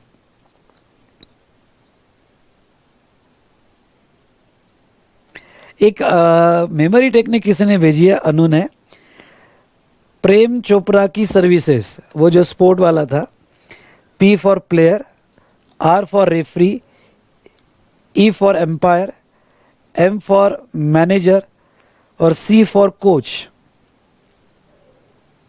प्रेम चोपड़ा की सर्विसेज, चलो तो P for player, R for referee, E for umpire, M for manager Prem और सी फॉर कोच। चलिए ओके, आगे बढ़ते हैं। यहाँ पे गवर्नमेंट सर्विसेज देखो, गवर्नमेंट सर्विसेज, गवर्नमेंट सेक्टर में अगर आप सर्विसेज ध्यान से देखना, गवर्नमेंट, लोकल अथॉरिटी, ठीक है, मैं इसको दो पार्ट में डिवाइड करता हूँ, मतलब वो एग्जम्पशन को पूरा चार्ट में देखो, जितने भी गवर्नमेंट सेक्टर के एग्जम्पशंस है मैं चार्ट में यहाँ पे रिवाइज कर देता हूँ। एक लेता हूँ जनरल और एक लेता हूँ special, special category. Special category में मैं ए, बी और सी, कौन कौन से ए बी सी बेटा, ए बी सी मैं ये स्पेशल कैटेगरी में लेता हूँ, और वो यहाँ पे services of department of post by way of speed post, department of post government department है, उनकी कुछ ही सर्विस टैक्सेबल है, जो है speed post, express parcel post, life insurance और agency services provided to any person other than government. तो किसी भी पर्सन को उन्होंने ये चार सर्विसेज प्रोवाइड की तो टैक्सेबल होगी, लेकिन गवर्नमेंट को प्रोवाइड की तो टैक्सेबल नहीं होगी। तो पहला वाला मैं डिपार्टमेंट ऑफ पोस्ट की, ओके, डिपार्टमेंट ऑफ पोस्ट की सर्विसेज। दूसरा अगर आप देखोगे तो वेसल और एयरक्राफ्ट वाली सर्विसेज, यहाँ पे दूसरा मैं ले लेता हूँ, vessel services in relation to vessel और एयरक्राफ्ट एट पोर्ट, और तीसरा ओके गुड्स और पैसेंजर ट्रांसपोर्ट।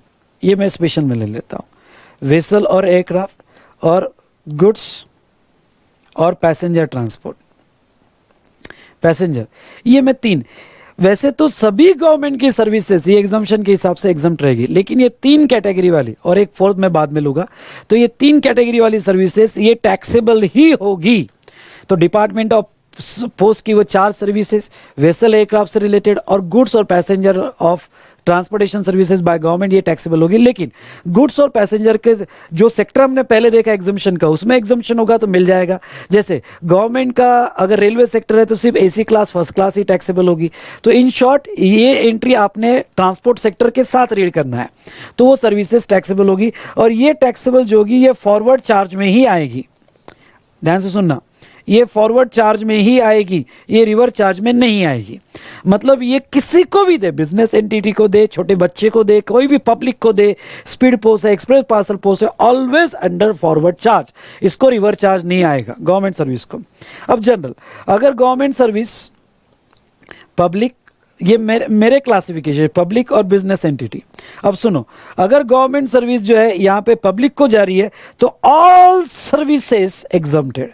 ओके ये ऐसा मीनिंग आता है। तो ये एंट्री को कैसे पढ़ना, all services by the government local authority exempted, लेकिन ये तीन टैक्सेबल और ये बिजनेस एंटिटी वाली टैक्सेबल। तो पब्लिक को जा रहा है तो एग्जम्प्ट है, ओके ऑल सर्विस एग्जम्प्ट है। लेकिन अगर सर्विस बिजनेस एंटिटी को जा रही है, डी क्लॉज में बिजनेस एंटिटी को जा रही है तो यहां टैक्सेबिलिटी आएगी, यहां टैक्सेबल आएगा अगर बिजनेस एंटिटी। और बेटा यहां चार्ज कैसे होगा, रिवर्स चार्ज या फॉरवर्ड चार्ज। तो अगर गवर्नमेंट बिजनेस एंटिटी को सर्विस दे रही है या ये तीन केसेस में सर्विस दे रही है तो टैक्सेबल। ये तीन केसेस में ऑलवेज फॉरवर्ड चार्ज रहेगा, ये बिजनेस एंटिटी को रहेगा तो ये रिवर्स चार्ज में आएगा। अब बेटा यहां पे मैं ये चार्ज थोड़ा बताता हूं। अगर रेंटिंग ऑफ इमूवेबल प्रॉपर्टी है, renting of immovable property by government and other services, अगर रेंटिंग ऑफ इमूवेबल प्रॉपर्टी है तो वो सिचुएशन में अगर रजिस्टर्ड पर्सन को गवर्नमेंट ने सर्विस दिया होगा और अनरजिस्टर्ड पर्सन को दिया होगा, अगर रजिस्टर्ड पर्सन को सर्विस दिया होगा तो यहां पे रिवर्स चार्ज लग जाएगा, आरसीएम लग जाएगा, और अनरजिस्टर्ड को लग जाएगा तो फॉरवर्ड चार्ज में ओके यहां पे टैक्स आएगा। ये ध्यान रखना, रेंटिंग के लिए स्पेशली यहां हमने लिया। यस काजल आप सही हो, ओके। और बाकी अदर सर्विसेज आरसीएम में ही आएगी, अदर सर्विसेज आरसीएम में आएगी। तो ये इस चार्ट को अगर आप ऐसा पढ़ो ना तो बहुत बेस्ट रहेगा। जनरल स्पेशल, स्पेशल में तीन ऑलवेज फॉरवर्ड चार्ज, जनरल में पब्लिक को all services exam, business entity को टैक्सेबल, उसमें रेंटिंग होगा, रेंटिंग में रजिस्टर्ड होगा तो आरसीएम, अनरजिस्टर्ड होगा तो फॉरवर्ड चार्ज में टैक्स आएगा यानी गवर्नमेंट टैक्स देगी, और बाकी अदर सर्विसेज के लिए बेटा फॉरवर्ड चार्ज अप्लाई होगा। ये बात आई आपके समझ में। और फिर बेटा ये तो मेन एग्जाम्पशन हुआ, इसके अलावा गवर्नमेंट ने अदर एग्जाम्पशन दी है। अदर एग्जाम्पशन में आपको अगर मेरा चार्ट याद होगा तो अदर एग्जाम्पशन में मैंने आपको ये बताया था टर्नओवर बेस और वैल्यू बेस एग्जाम्पशन। अब टर्नओवर बेस और वैल्यू बेस एग्जाम्पशन में क्या है बेटा, मैं आपको याद दिला दूं फटाफट। ओके यहां पे टर्नओवर बेस और वैल्यू बेस एग्जाम्पशन में अगर आप देखो बिजनेस एंटिटी को सर्विस दिया और बिजनेस एंटिटी को सर्विस दिया तो रिवर्स चार्ज लग जाता है, लेकिन लॉयर जैसा बेनिफिट यहां पे भी दिया। लॉयर जैसा बेनिफिट यहां पे क्या दिया है कि जो बिजनेस एंटिटी गवर्नमेंट या लोकल अथॉरिटी से सर्विस ले रही है उसका प्रीसीडिंग फाइनेंशियल ईयर का टर्नओवर उतना ही था जो उसको रजिस्ट्रेशन के बाहर रख सकता था। सुनना, जो उसको रजिस्ट्रेशन के बाहर रख सकता था, एग्जम्पशन फ्रॉम रजिस्ट्रेशन, तो प्रीसीडिंग फाइनेंशियल ईयर का टर्नओवर उतना था जो उसे रजिस्ट्रेशन के बाहर रख सकता था। तो करंट ईयर में वो जो भी सर्विसेज लेगा वो एग्जम्प्ट रहेगी। आई रिपीट, करंट ईयर में जो भी सर्विसेज लेगा वो एग्जम्प्ट रहेगी। इज इट क्लियर, यस और नो? हाँ बोलिए। चलो उसके बाद में बेटा यहां पे नेक्स्ट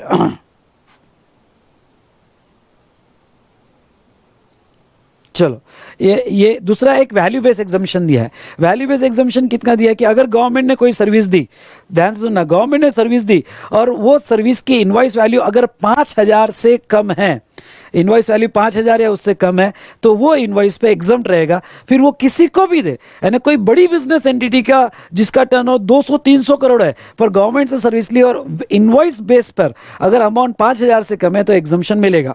लेकिन अब पहला जो टर्नओवर बेस वाला एग्जम्पशन था, एग्रीगेट टर्नओवर बेस वाला एग्जम्पशन था, वो ये स्पेशल कैटेगरी को अप्लीकेबल नहीं है। मतलब ओके, इसलिए मैंने इसको स्पेशली कर दिया है। मतलब जितने भी एग्जम्पशन है ये स्पेशल कैटेगरी को मिलते ही नहीं है। मतलब ये स्पीड पोस्ट सर्विस छोटे बच्चे को भी प्रोवाइड किया तो टैक्सेबल होगा। इसलिए जो यहाँ पे पिछले साल आपका टर्नओवर उतना है जो आपको एग्जम्पशन के बाहर रखता है, तो आपको यहाँ करंट ईयर में जितनी भी गवर्नमेंट की सर्विस लोगे एग्जम्प्ट है, लेकिन ये 3 सर्विसेज लोगे तो टैक्स आएगा और वो भी फॉरवर्ड चार्ज में गवर्नमेंट देगी और वो आपको टैक्स लगा के देगी। Is it clear?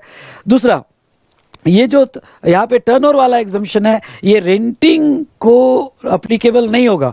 Renting of immovable property होगा तो वो टर्नओवर वाला एग्जम्पशन नहीं होगा। मतलब पिछले साल आप थ्रेशोल्ड के नीचे थे, लेकिन करंट ईयर में आपने अगर रेंटिंग लिया और गवर्नमेंट से लिया तो आप करंट ईयर में आप अगर रजिस्टर्ड होगे तो रिवर्स चार्ज, और रजिस्टर्ड नहीं होगे तो गवर्नमेंट आपको टैक्स लगा के देगा, लेकिन वो 2 केस में अप्लीकेबल नहीं होगा। ये 2 ना टर्नओवर बेस वाले और वैल्यू बेस वाले एग्जम्पशन अच्छे से पढ़ के जाना है आपको। उसके बाद में बेटा नेक्स्ट यहाँ पे वैल्यू बेस वाला एग्जम्पशन, मतलब भाई वो सर्विस किसी को भी दे, बड़े बिजनेसमैन को भी दे, 5,000 तक का इनवॉइस होगा तो वो एग्जम्पशन में रहेगा। और अगर आपका कंटिन्यूअस सप्लाई सर्विस होगा तो पूरे साल का अमाउंट 5,000 माना जाएगा।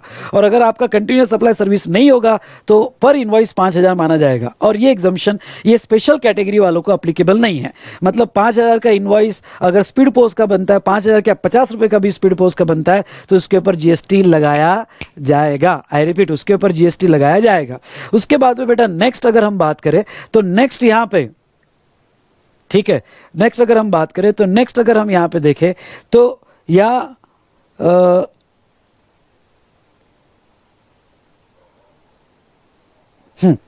ये जो वैल्यू बेस वाला एग्जम्पशन है 5,000 वाला, ओके, ये रेंटिंग को भी अप्लाई होता है। ये पॉइंट ध्यान से पढ़ के जाना, ये रेंटिंग को भी अप्लाई होता है बेटा वैल्यू बेस वाला एग्जम्पशन। Is it clear?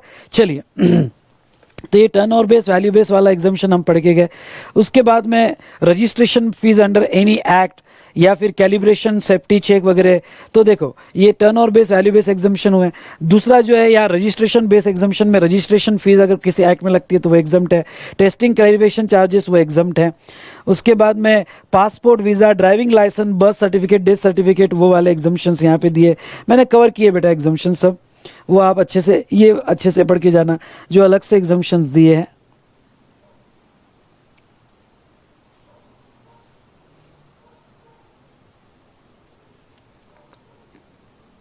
ठीक है, क्या प्रॉब्लम हो गई?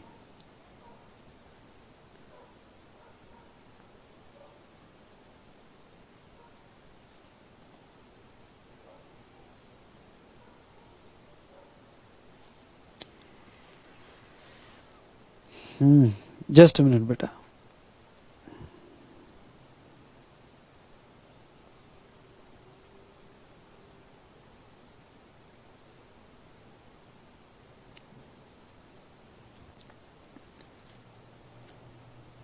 हाँ, रजिस्ट्रेशन बेस्ड जो एग्जम्पशन है जैसे testing, calibration, safety check for okay worker, consumer, public at large, उसको एग्जम्पशन दिया गया। Okay, food safety and standard authority of India वो सर्विसेज दे रही तो एग्जम्प्ट है। Right base exemption, right base exemption में ये वाला पढ़ के जाना, ये बहुत इंपॉर्टेंट है। और वो है service provided by government entity against consideration for grant to another government या लोकल बॉडी, तो वो एग्जम्प्ट है। Service by way of old age home, ये भी आपने पढ़ के जाना है। और ये पहला वाला भी पढ़ के जाना है। ओके, पहला वाला जो है right to use natural resources to an individual farmer for agriculture purpose, यानी किसी इंडिविजुअल फार्मर को नेचुरल रिसोर्सेज के राइट गवर्नमेंट देती है फॉर एग्रीकल्चर पर्पस, तो एग्जम्पशन दिया गया है। तो उसके बाद में अदर एग्जम्पशन जो है कि ये अदर एग्जम्पशंस आपने बुक में से अच्छे से पढ़ के जाना है। ये service provided by government, service provided to government वाले एग्जम्पशंस ये आपको पढ़ना है। चलो अब इसमें से जो इंपॉर्टेंट अदर एग्जम्पशंस हो गए वो भी लोगा। अब जितने बचे हुए एग्जम्पशंस है इसमें से मुझे जो इंपॉर्टेंट लगता है वही मैं यहाँ रिवाइज करूँगा, जो आपको मैं टिक करके देता हूँ, अच्छे से पढ़ के जाना है। ये ठीक है, ये कोई इतना इम्पोर्टेंट नहीं। ओके, ये भी कोई इतना इम्पोर्टेंट नहीं है, ये भी कोई इतना इम्पोर्टेंट नहीं है। सेबी वाला। हम्म,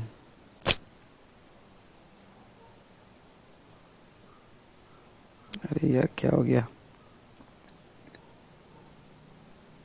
वापस से वो तकलीफ दे रहा है।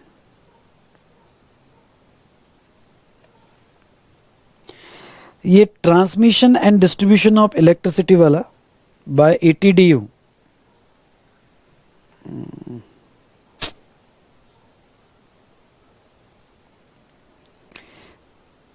बाय एटीडीयू, ये आपको पढ़ के जाना है। ट्रांसमिशन, ये लीज वाला 30 साल के ऊपर अगर लीज दिया तो उसका जो प्रीमियम है वो एग्जम्प्ट रहेगा, ये आपको पढ़ के जाना है।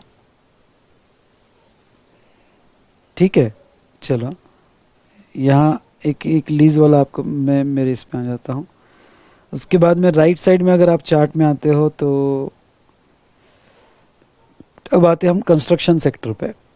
कंस्ट्रक्शन सेक्टर पे यहाँ पे construction of original work of single residential unit, ये वाला मैं थोड़ा यहाँ पे लेना चाहूँगा। ये ऐसा है बेटा कि कंस्ट्रक्शन सेक्टर पे अगर आप आते हो यहाँ पे, चलो आ जाओ कंस्ट्रक्शन सेक्टर में फटाफट।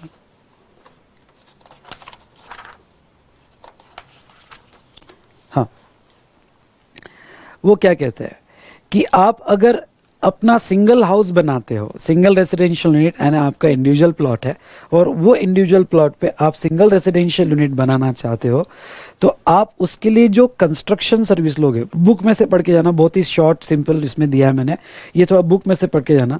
उसमें अगर आप कंस्ट्रक्शन, इरेक्शन, कमीशनिंग और इंस्टॉलेशन वर्क लेते हो किसी से और वो ओरिजिनल वर्क होगा, तो वो केस में यहाँ पे आपको बेनिफिट मिलेगा। पर इसमें बहुत सारे कंडीशन डाल के रखी है।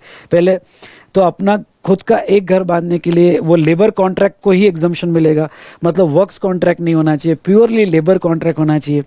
4 ही सर्विसेज को उन्होंने एग्जम्पशन दिया, वो है कंस्ट्रक्शन, इरेक्शन, इंस्टॉलेशन और ओरिजिनल वर्क। ओरिजिनल वर्क की डेफिनेशन ये है कि आप जो कंस्ट्रक्शन करवा रहे हो स्टार्ट से लेके एंड तक, रिपेयर, मेंटेनेंस, एडिशन, अल्ट्रेशन नहीं कर रहे हो, आप स्टार्ट से लेके एंड तक पूरा नया बना रहे हो, तो उसको एग्जम्पशन मिलेगा, उसको सिंगल रेसिडेंशियल यूनिट माना जाएगा। और सिंगल रेसिडेंशियल यूनिट किसके बेस पे माना जाएगा कि आपको आपके कॉर्पोरेशन से जो सैंक्शन मिला है वो एक यूनिट का ही सैंक्शन मिला हुआ है।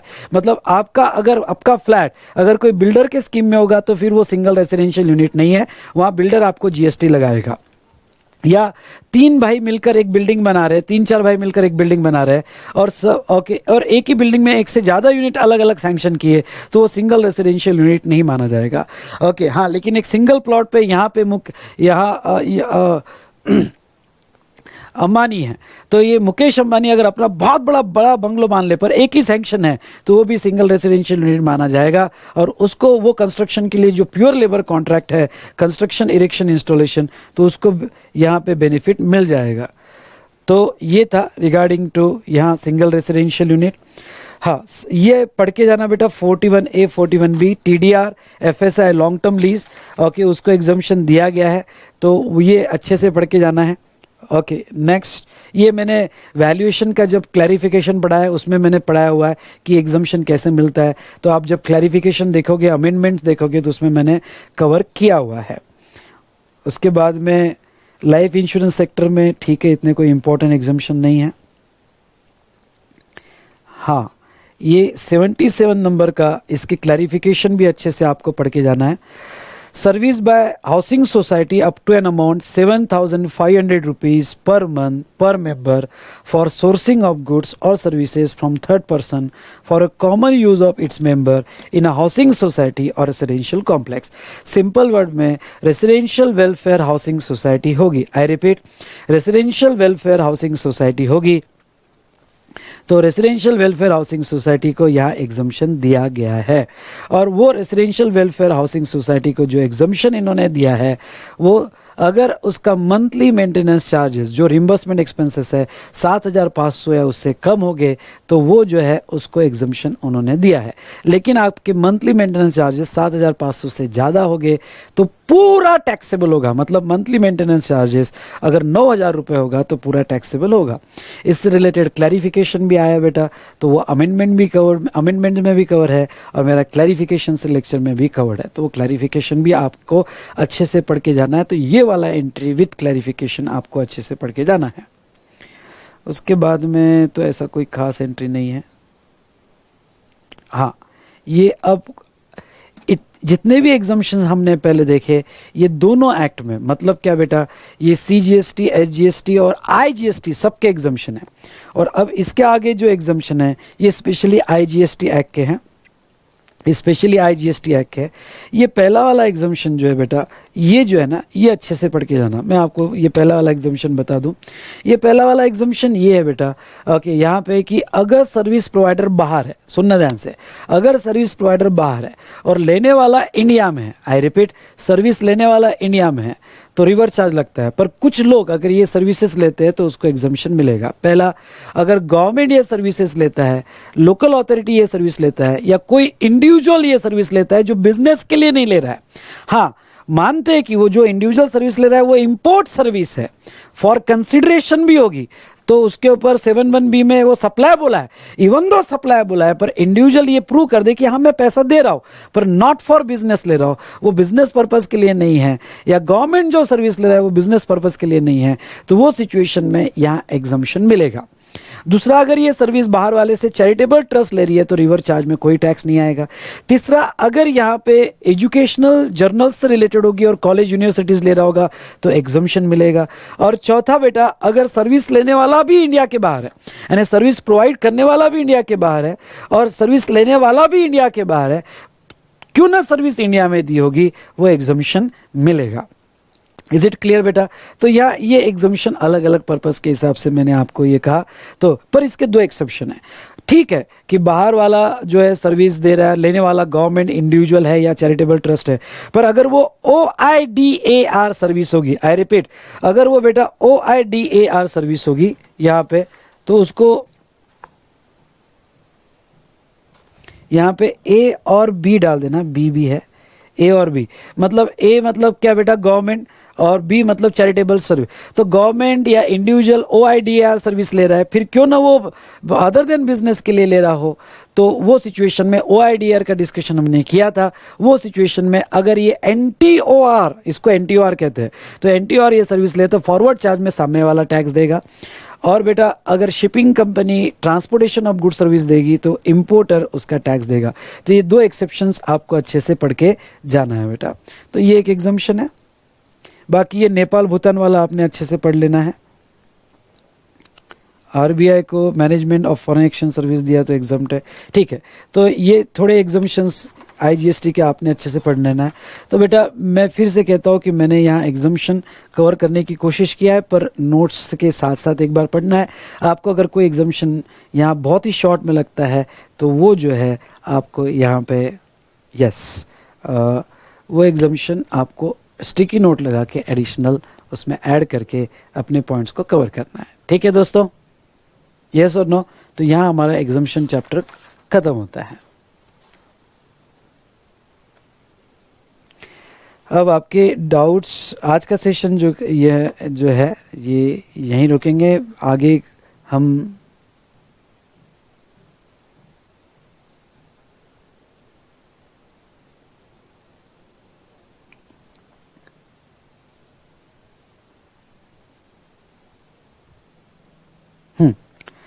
आज का सेशन बेटा अब यहीं रोकते हैं। ये सेशन मतलब पार्ट 3, 1 हो गया, 2 ये था और ये पार्ट 3 कल मॉर्निंग में हम इसको कंटिन्यू करेंगे लगभग 10 बजे के आसपास। बस अब लास्ट पार्ट डिस्कशन करना रह गया, 10 बजे के आसपास इसको कंटिन्यू करेंगे। आपके कोई डाउट्स क्वेश्चन हो गए तो आप पूछ सकते हो।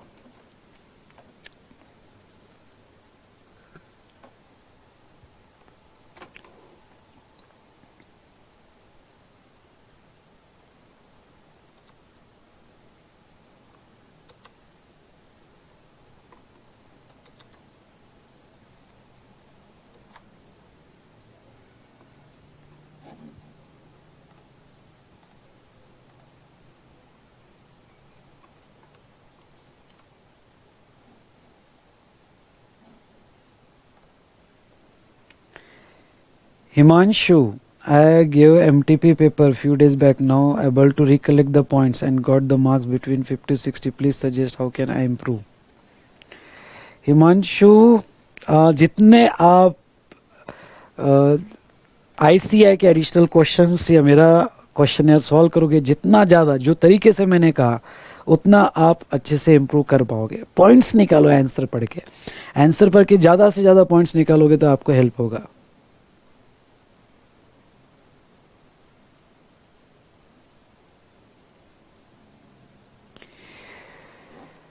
योगा ये रिकॉग्नाइज सिस्टम ऑफ मेडिसिन है और योगा से ट्रीटमेंट होगी तो वो हेल्थ केयर में आएगा. और ख्याल रहे ये सब एग्जम्पशन सर्विसेज के हैं, गुड्स के नहीं है.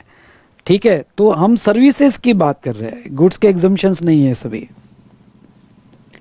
कमल सर, होटल में कुछ रूम के रेंट 1000 से ज़्यादा होते हैं और कुछ रूम के रेंट 1000 से कम होते हैं. वो बेटा तो सिंपल है, फिर वो बिलिंग पे, इनवॉइस पे है. आप वो रूम कितनी भी बड़ी हो, लेकिन अगर आपने एक्चुअल ट्रांजैक्शन वैल्यू 500 रुपये चार्ज की. अब जब मैं एक होटल में रुका था, ऑफ सीजन था, तो उन्होंने बहुत अच्छा रूम मेरे को दिया, 600 रुपये चार्ज किए. तो जितनी इनवॉइस वैल्यू होगी और वो 1000 से कम होगी तो एग्जम्पशन. दूसरा कोई, अब समझ लो एक कस्टमर चले गया, 600 रुपये चार्ज किया. दूसरा कस्टमर आया, उसको हमने 2000 रुपये चार्ज किया, तो वो केस में 1000 के ऊपर गया तो वो बिल पे टैक्स लग जाएगा. तो वो बिलिंग वाइज है. 1000 से कम तो जीएसटी नहीं लगाएंगे, 1000 ज़्यादा तो टैक्स लगा देंगे. दिलीप कुमार सर, आपका सेशन कब स्टार्ट रहता है और कब फिनिश होता है पता ही नहीं चलता, बट मिस हो जाता है. आपके हिसाब से कोई रिलेवेंट वीडियो जो एग्ज़ाम के लिए हेल्पफुल, मेजर टॉपिक्स. तो बेटा ये एक काम करेंगे, मैं इसका वीडियो डाल दूंगा कि आपको जो है कौन कौन से टॉपिक अच्छे से पढ़ के जाना है, इसका एक सेपरेट वीडियो में डाल दूंगा. Dilip. Nitesh Kumar sir, legal sector में जहां एग्जम्पशन दिया है वहां आरसीएम एंड फॉरवर्ड दोनों में एग्जम्पशन है ना. हाँ देखो, एग्जम्पशन दिया हो ना रितेश, तो वो फिर टैक्स ही नहीं लगेगा, ना फॉरवर्ड लगेगा ना आरसीएम लगेगा. एग्जाम मतलब एग्जम्प्ट. काजल सर, आर्बिट्रल ट्रिब्यूनल की सर्विस तो शेड्यूल 3 में कवर है तो नहीं नहीं नहीं. आर्बिट्रल ट्रिब्यूनल ये प्राइवेट ट्रिब्यूनल होता है काजल. वहाँ जो कोर्ट और ट्रिब्यूनल कवर किया है वो बाय लॉ फॉर्म हुआ है. आर्बिट्रल ट्रिब्यूनल ये प्राइवेट ट्रिब्यूनल होता है, तो वो शेड्यूल 3 में कवर नहीं है. चिराग सर, बुक तो हमने सब डिस्पैच कर दिए है, कुरियर का ट्रैकिंग नंबर भी दे दिया है. अब इसके आगे हमारी जिम्मेदारी नहीं है, वो तो अब कुरियर एजेंसी से आपको कोऑर्डिनेट करना पड़ेगा. अगर आपको ट्रैकिंग नंबर मिल गया होगा, ट्रैकिंग नंबर अगर नहीं मिला होगा तो आप बताइए, हम डेफिनेटली आपको हेल्प करेंगे.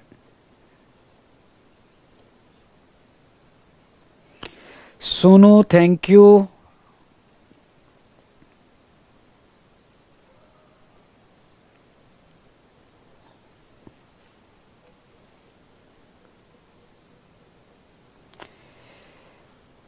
चिराग एक काम कीजिए, आपका ऑर्डर आईडी वगैरह दे दिए, मैं स्क्रीनशॉट ले लेता हूँ और उसका मेरी टीम को फॉरवर्ड कर देता हूँ. आपका ऑर्डर आईडी और फ़ोन नंबर दे दीजिएगा. अभी टाइप कर दो तो मैं स्क्रीनशॉट ले लूँगा.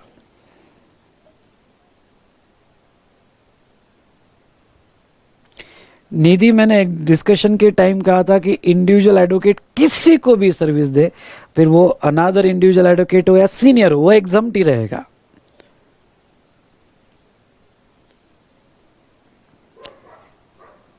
मिश्रा जी सर, सेक्शन और रूल मेंशन करना जरूरी है या आंसर में? नहीं नहीं, ऐसा कुछ जरूरी नहीं है मिश्रा जी. कमल, नहीं भाई, बेस 5000 के इनवॉइस की किस सर्विस के हो सकता है एग्जाम? कमल, क्वेश्चन समझ में नहीं आया मेरे, थोड़ा प्रॉपरली.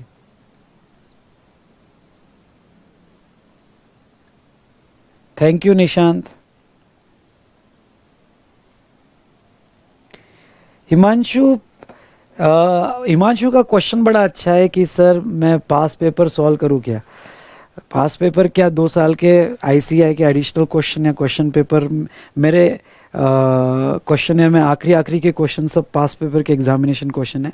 लेकिन आप 1-2 पेपर ऐसे सॉल्व करके देखो टाइम लगा कर, कि 3 घंटे में आपका पेपर सॉल्व होता है, नहीं होता है, टाइमिंग मैनेज। कभी कभी क्या होगा, कुछ कहाँ अटक भी गए तो आप उतना रेफर भी कर लेना आंसर, लेकिन टाइमिंग लगा कर देखो 3 घंटा, तो 1-2 पेपर सॉल्व करके देखो हिमांशु।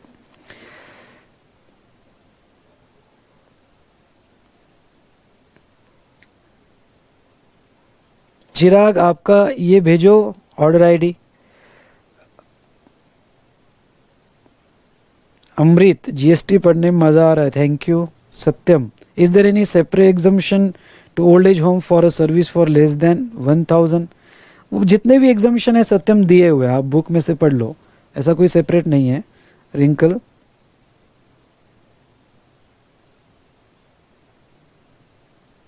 Thank you wrinkle.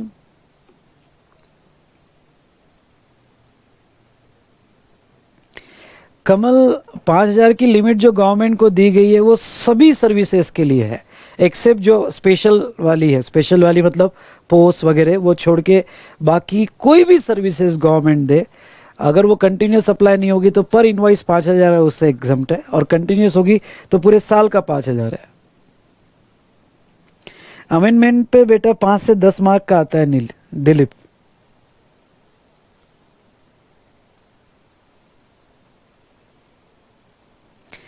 बेटा मिश्रा जी, हम फाइनल लेवल पे हम समझ जाते हैं, सेल्फ असेसमेंट पे हमको 60-70% तो आइडिया आ ही जाती है कि हम कैसे मैनेज कर पा रहे हैं। अदरवाइज आप वी स्मार्ट की भी test series, online test series लगा सकते हो अगर आपको लगाना है तो।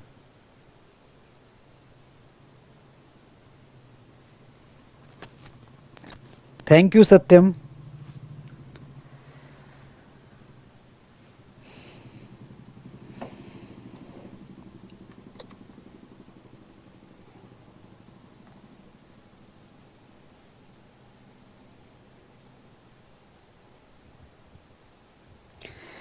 वो अभिषेक जो 65 साल वाला है चैरिटेबल एक्टिविटीज में, वो निकल गया है, अब नहीं है, वो 65 वाला रिमूव हो गया है।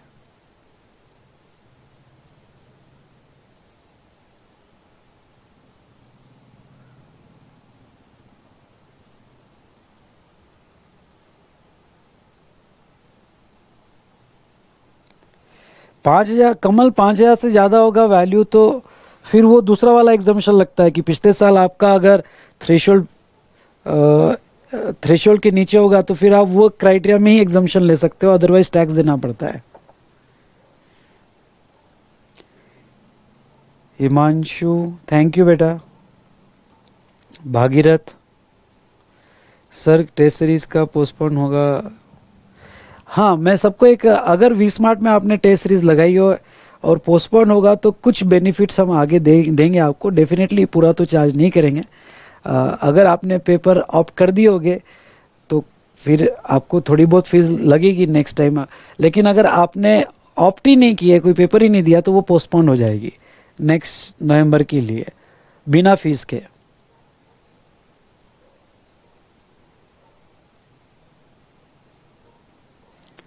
अभिषेक,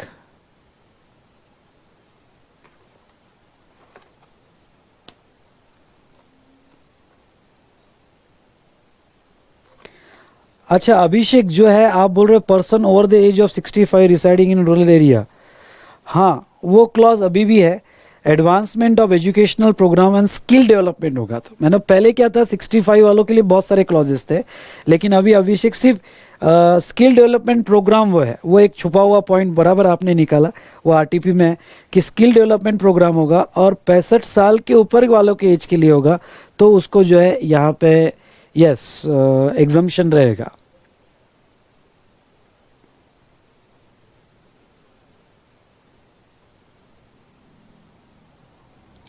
अपूर्व, इंटर चार्ट रिवीजन में कल से स्टार्ट करूंगा।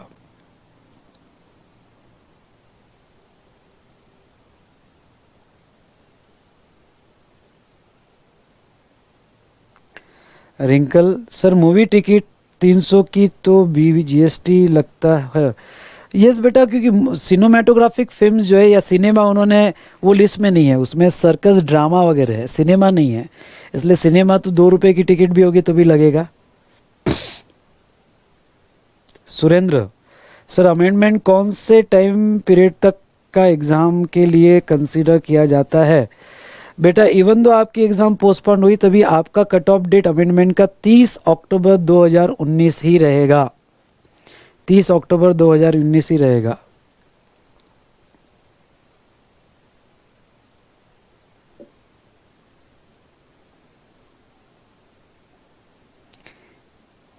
चिराग, मैंने तुम्हारा ले लिया है स्क्रीनशॉट, कल सुबह तक आपको अपडेट आ जाएगी चिराग।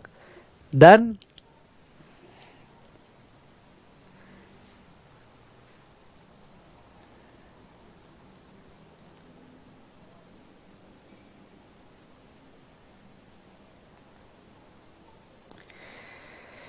चलिए, अब आपके मुझे लगता है कोई सवाल नहीं है तो यहाँ रुकते हैं, कल 10 बजे मिलते हैं। अब प्रोसीजर पार्ट का ही रह गया, पेन तो आपके हो गए। और बूस्टर के मैंने कुछ लास्ट टॉपिक के डाले हैं बेटा, बूस्टर के मैंने कुछ लास्ट टॉपिक के डाले हैं, तो वो भी सर्च कर लेना, या मैं ये प्लेलिस्ट में डाल दूंगा तो आपको मिल जाएगी वो। थैंक यू निधि।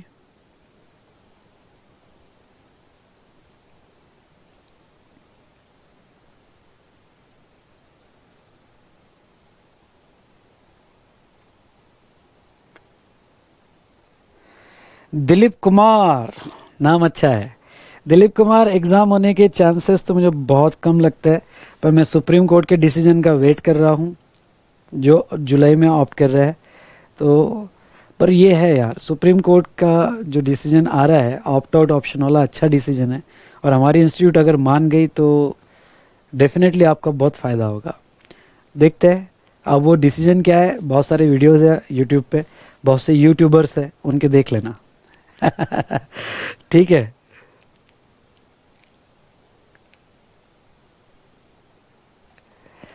अनमोल, मई 21 के लिए आप अभी का बैच ले सकते हो, कोई प्रॉब्लम नहीं है। 10-15% अमेंडमेंट, देखो जो मई 21 के लिए अपियर हो रहे हैं ना, अभी का बैच ले लो। 10-15%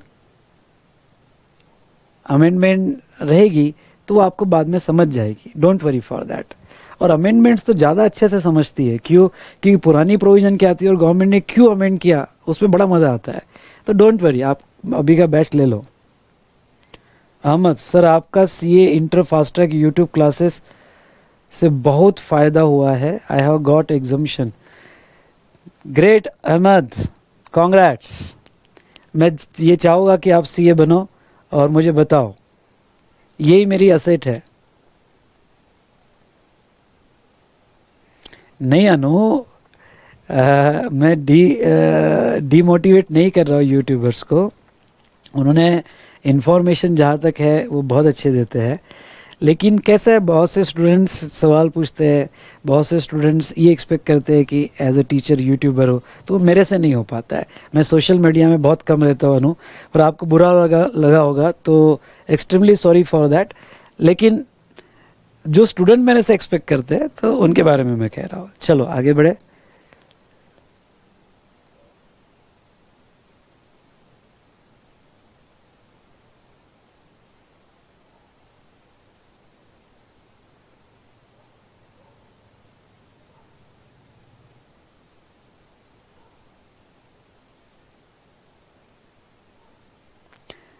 चलो हिमांशु, बूस्टर रिवीजन बाद में, एक बार आपका कोर्स अगर हो जाए तो बूस्टर रिवीजन डेफिनेटली बाद में हेल्प करेगी, आपको बहुत हेल्प करेगी।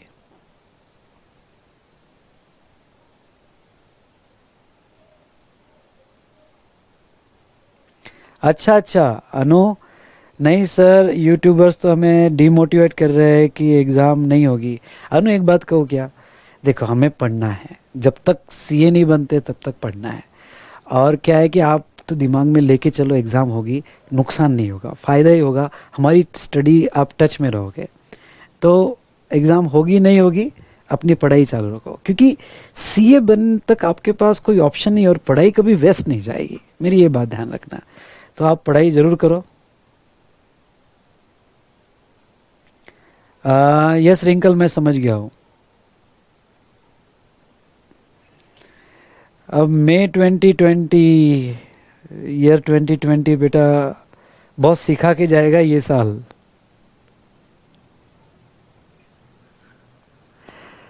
दिलीप, नेक्स्ट सेशन जो लास्ट सेशन रहेगा चार्ट रिवीजन का, क्योंकि कस्टम्स की तो ऑलरेडी आप देख सकते हो, कस्टम का चार्ट रिवीजन डाला हुआ है तो पुराना ही कंटिन्यू रहेगा, तो आप वो कर लेना। सिर्फ इसका जीएसटी का नेक्स्ट सेशन में बाद में डाल दूंगा, चार्ट रिवीजन का। सॉरी, कल हमारा रहेगा 10 बजे नेक्स्ट सेशन।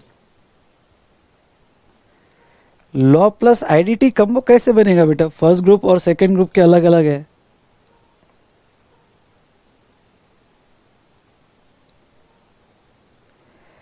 नीलम, थोड़ा बूस्टर तो वही रहेगा, क्योंकि बूस्टर अभी रिकॉर्ड किया, मैं साल में एक बार ही करता हूँ, तो वही रहेगा। तो उसके साथ साथ फिर नवंबर में अमेंडमेंट देख लेना, ज़्यादा अमेंडमेंट नहीं है, मुश्किल से 10-15 पेजेस की है। और एक कंपोजिशन स्कीम वाला जो चैप्टर है, उसमें जो स्कीम सर्विस के लिए बाय नोटिफिकेशन थी वो सेक्शन में ऐड हो गया, बस उतना ही मेन चेंज है, तो आप देख सकते हो।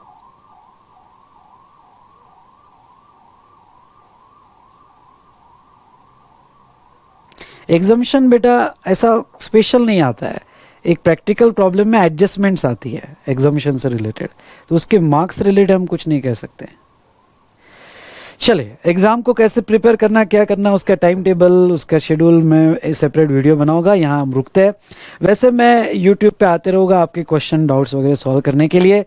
सोच रहा हूँ मॉर्निंग का टाइम एडजस्ट करूँ, कल तो मैं लेक्चर लूँगा, अगर आ गया तो नोटिफिकेशन आपको आ जाएगा। तो यहाँ रुकते हैं बेटा।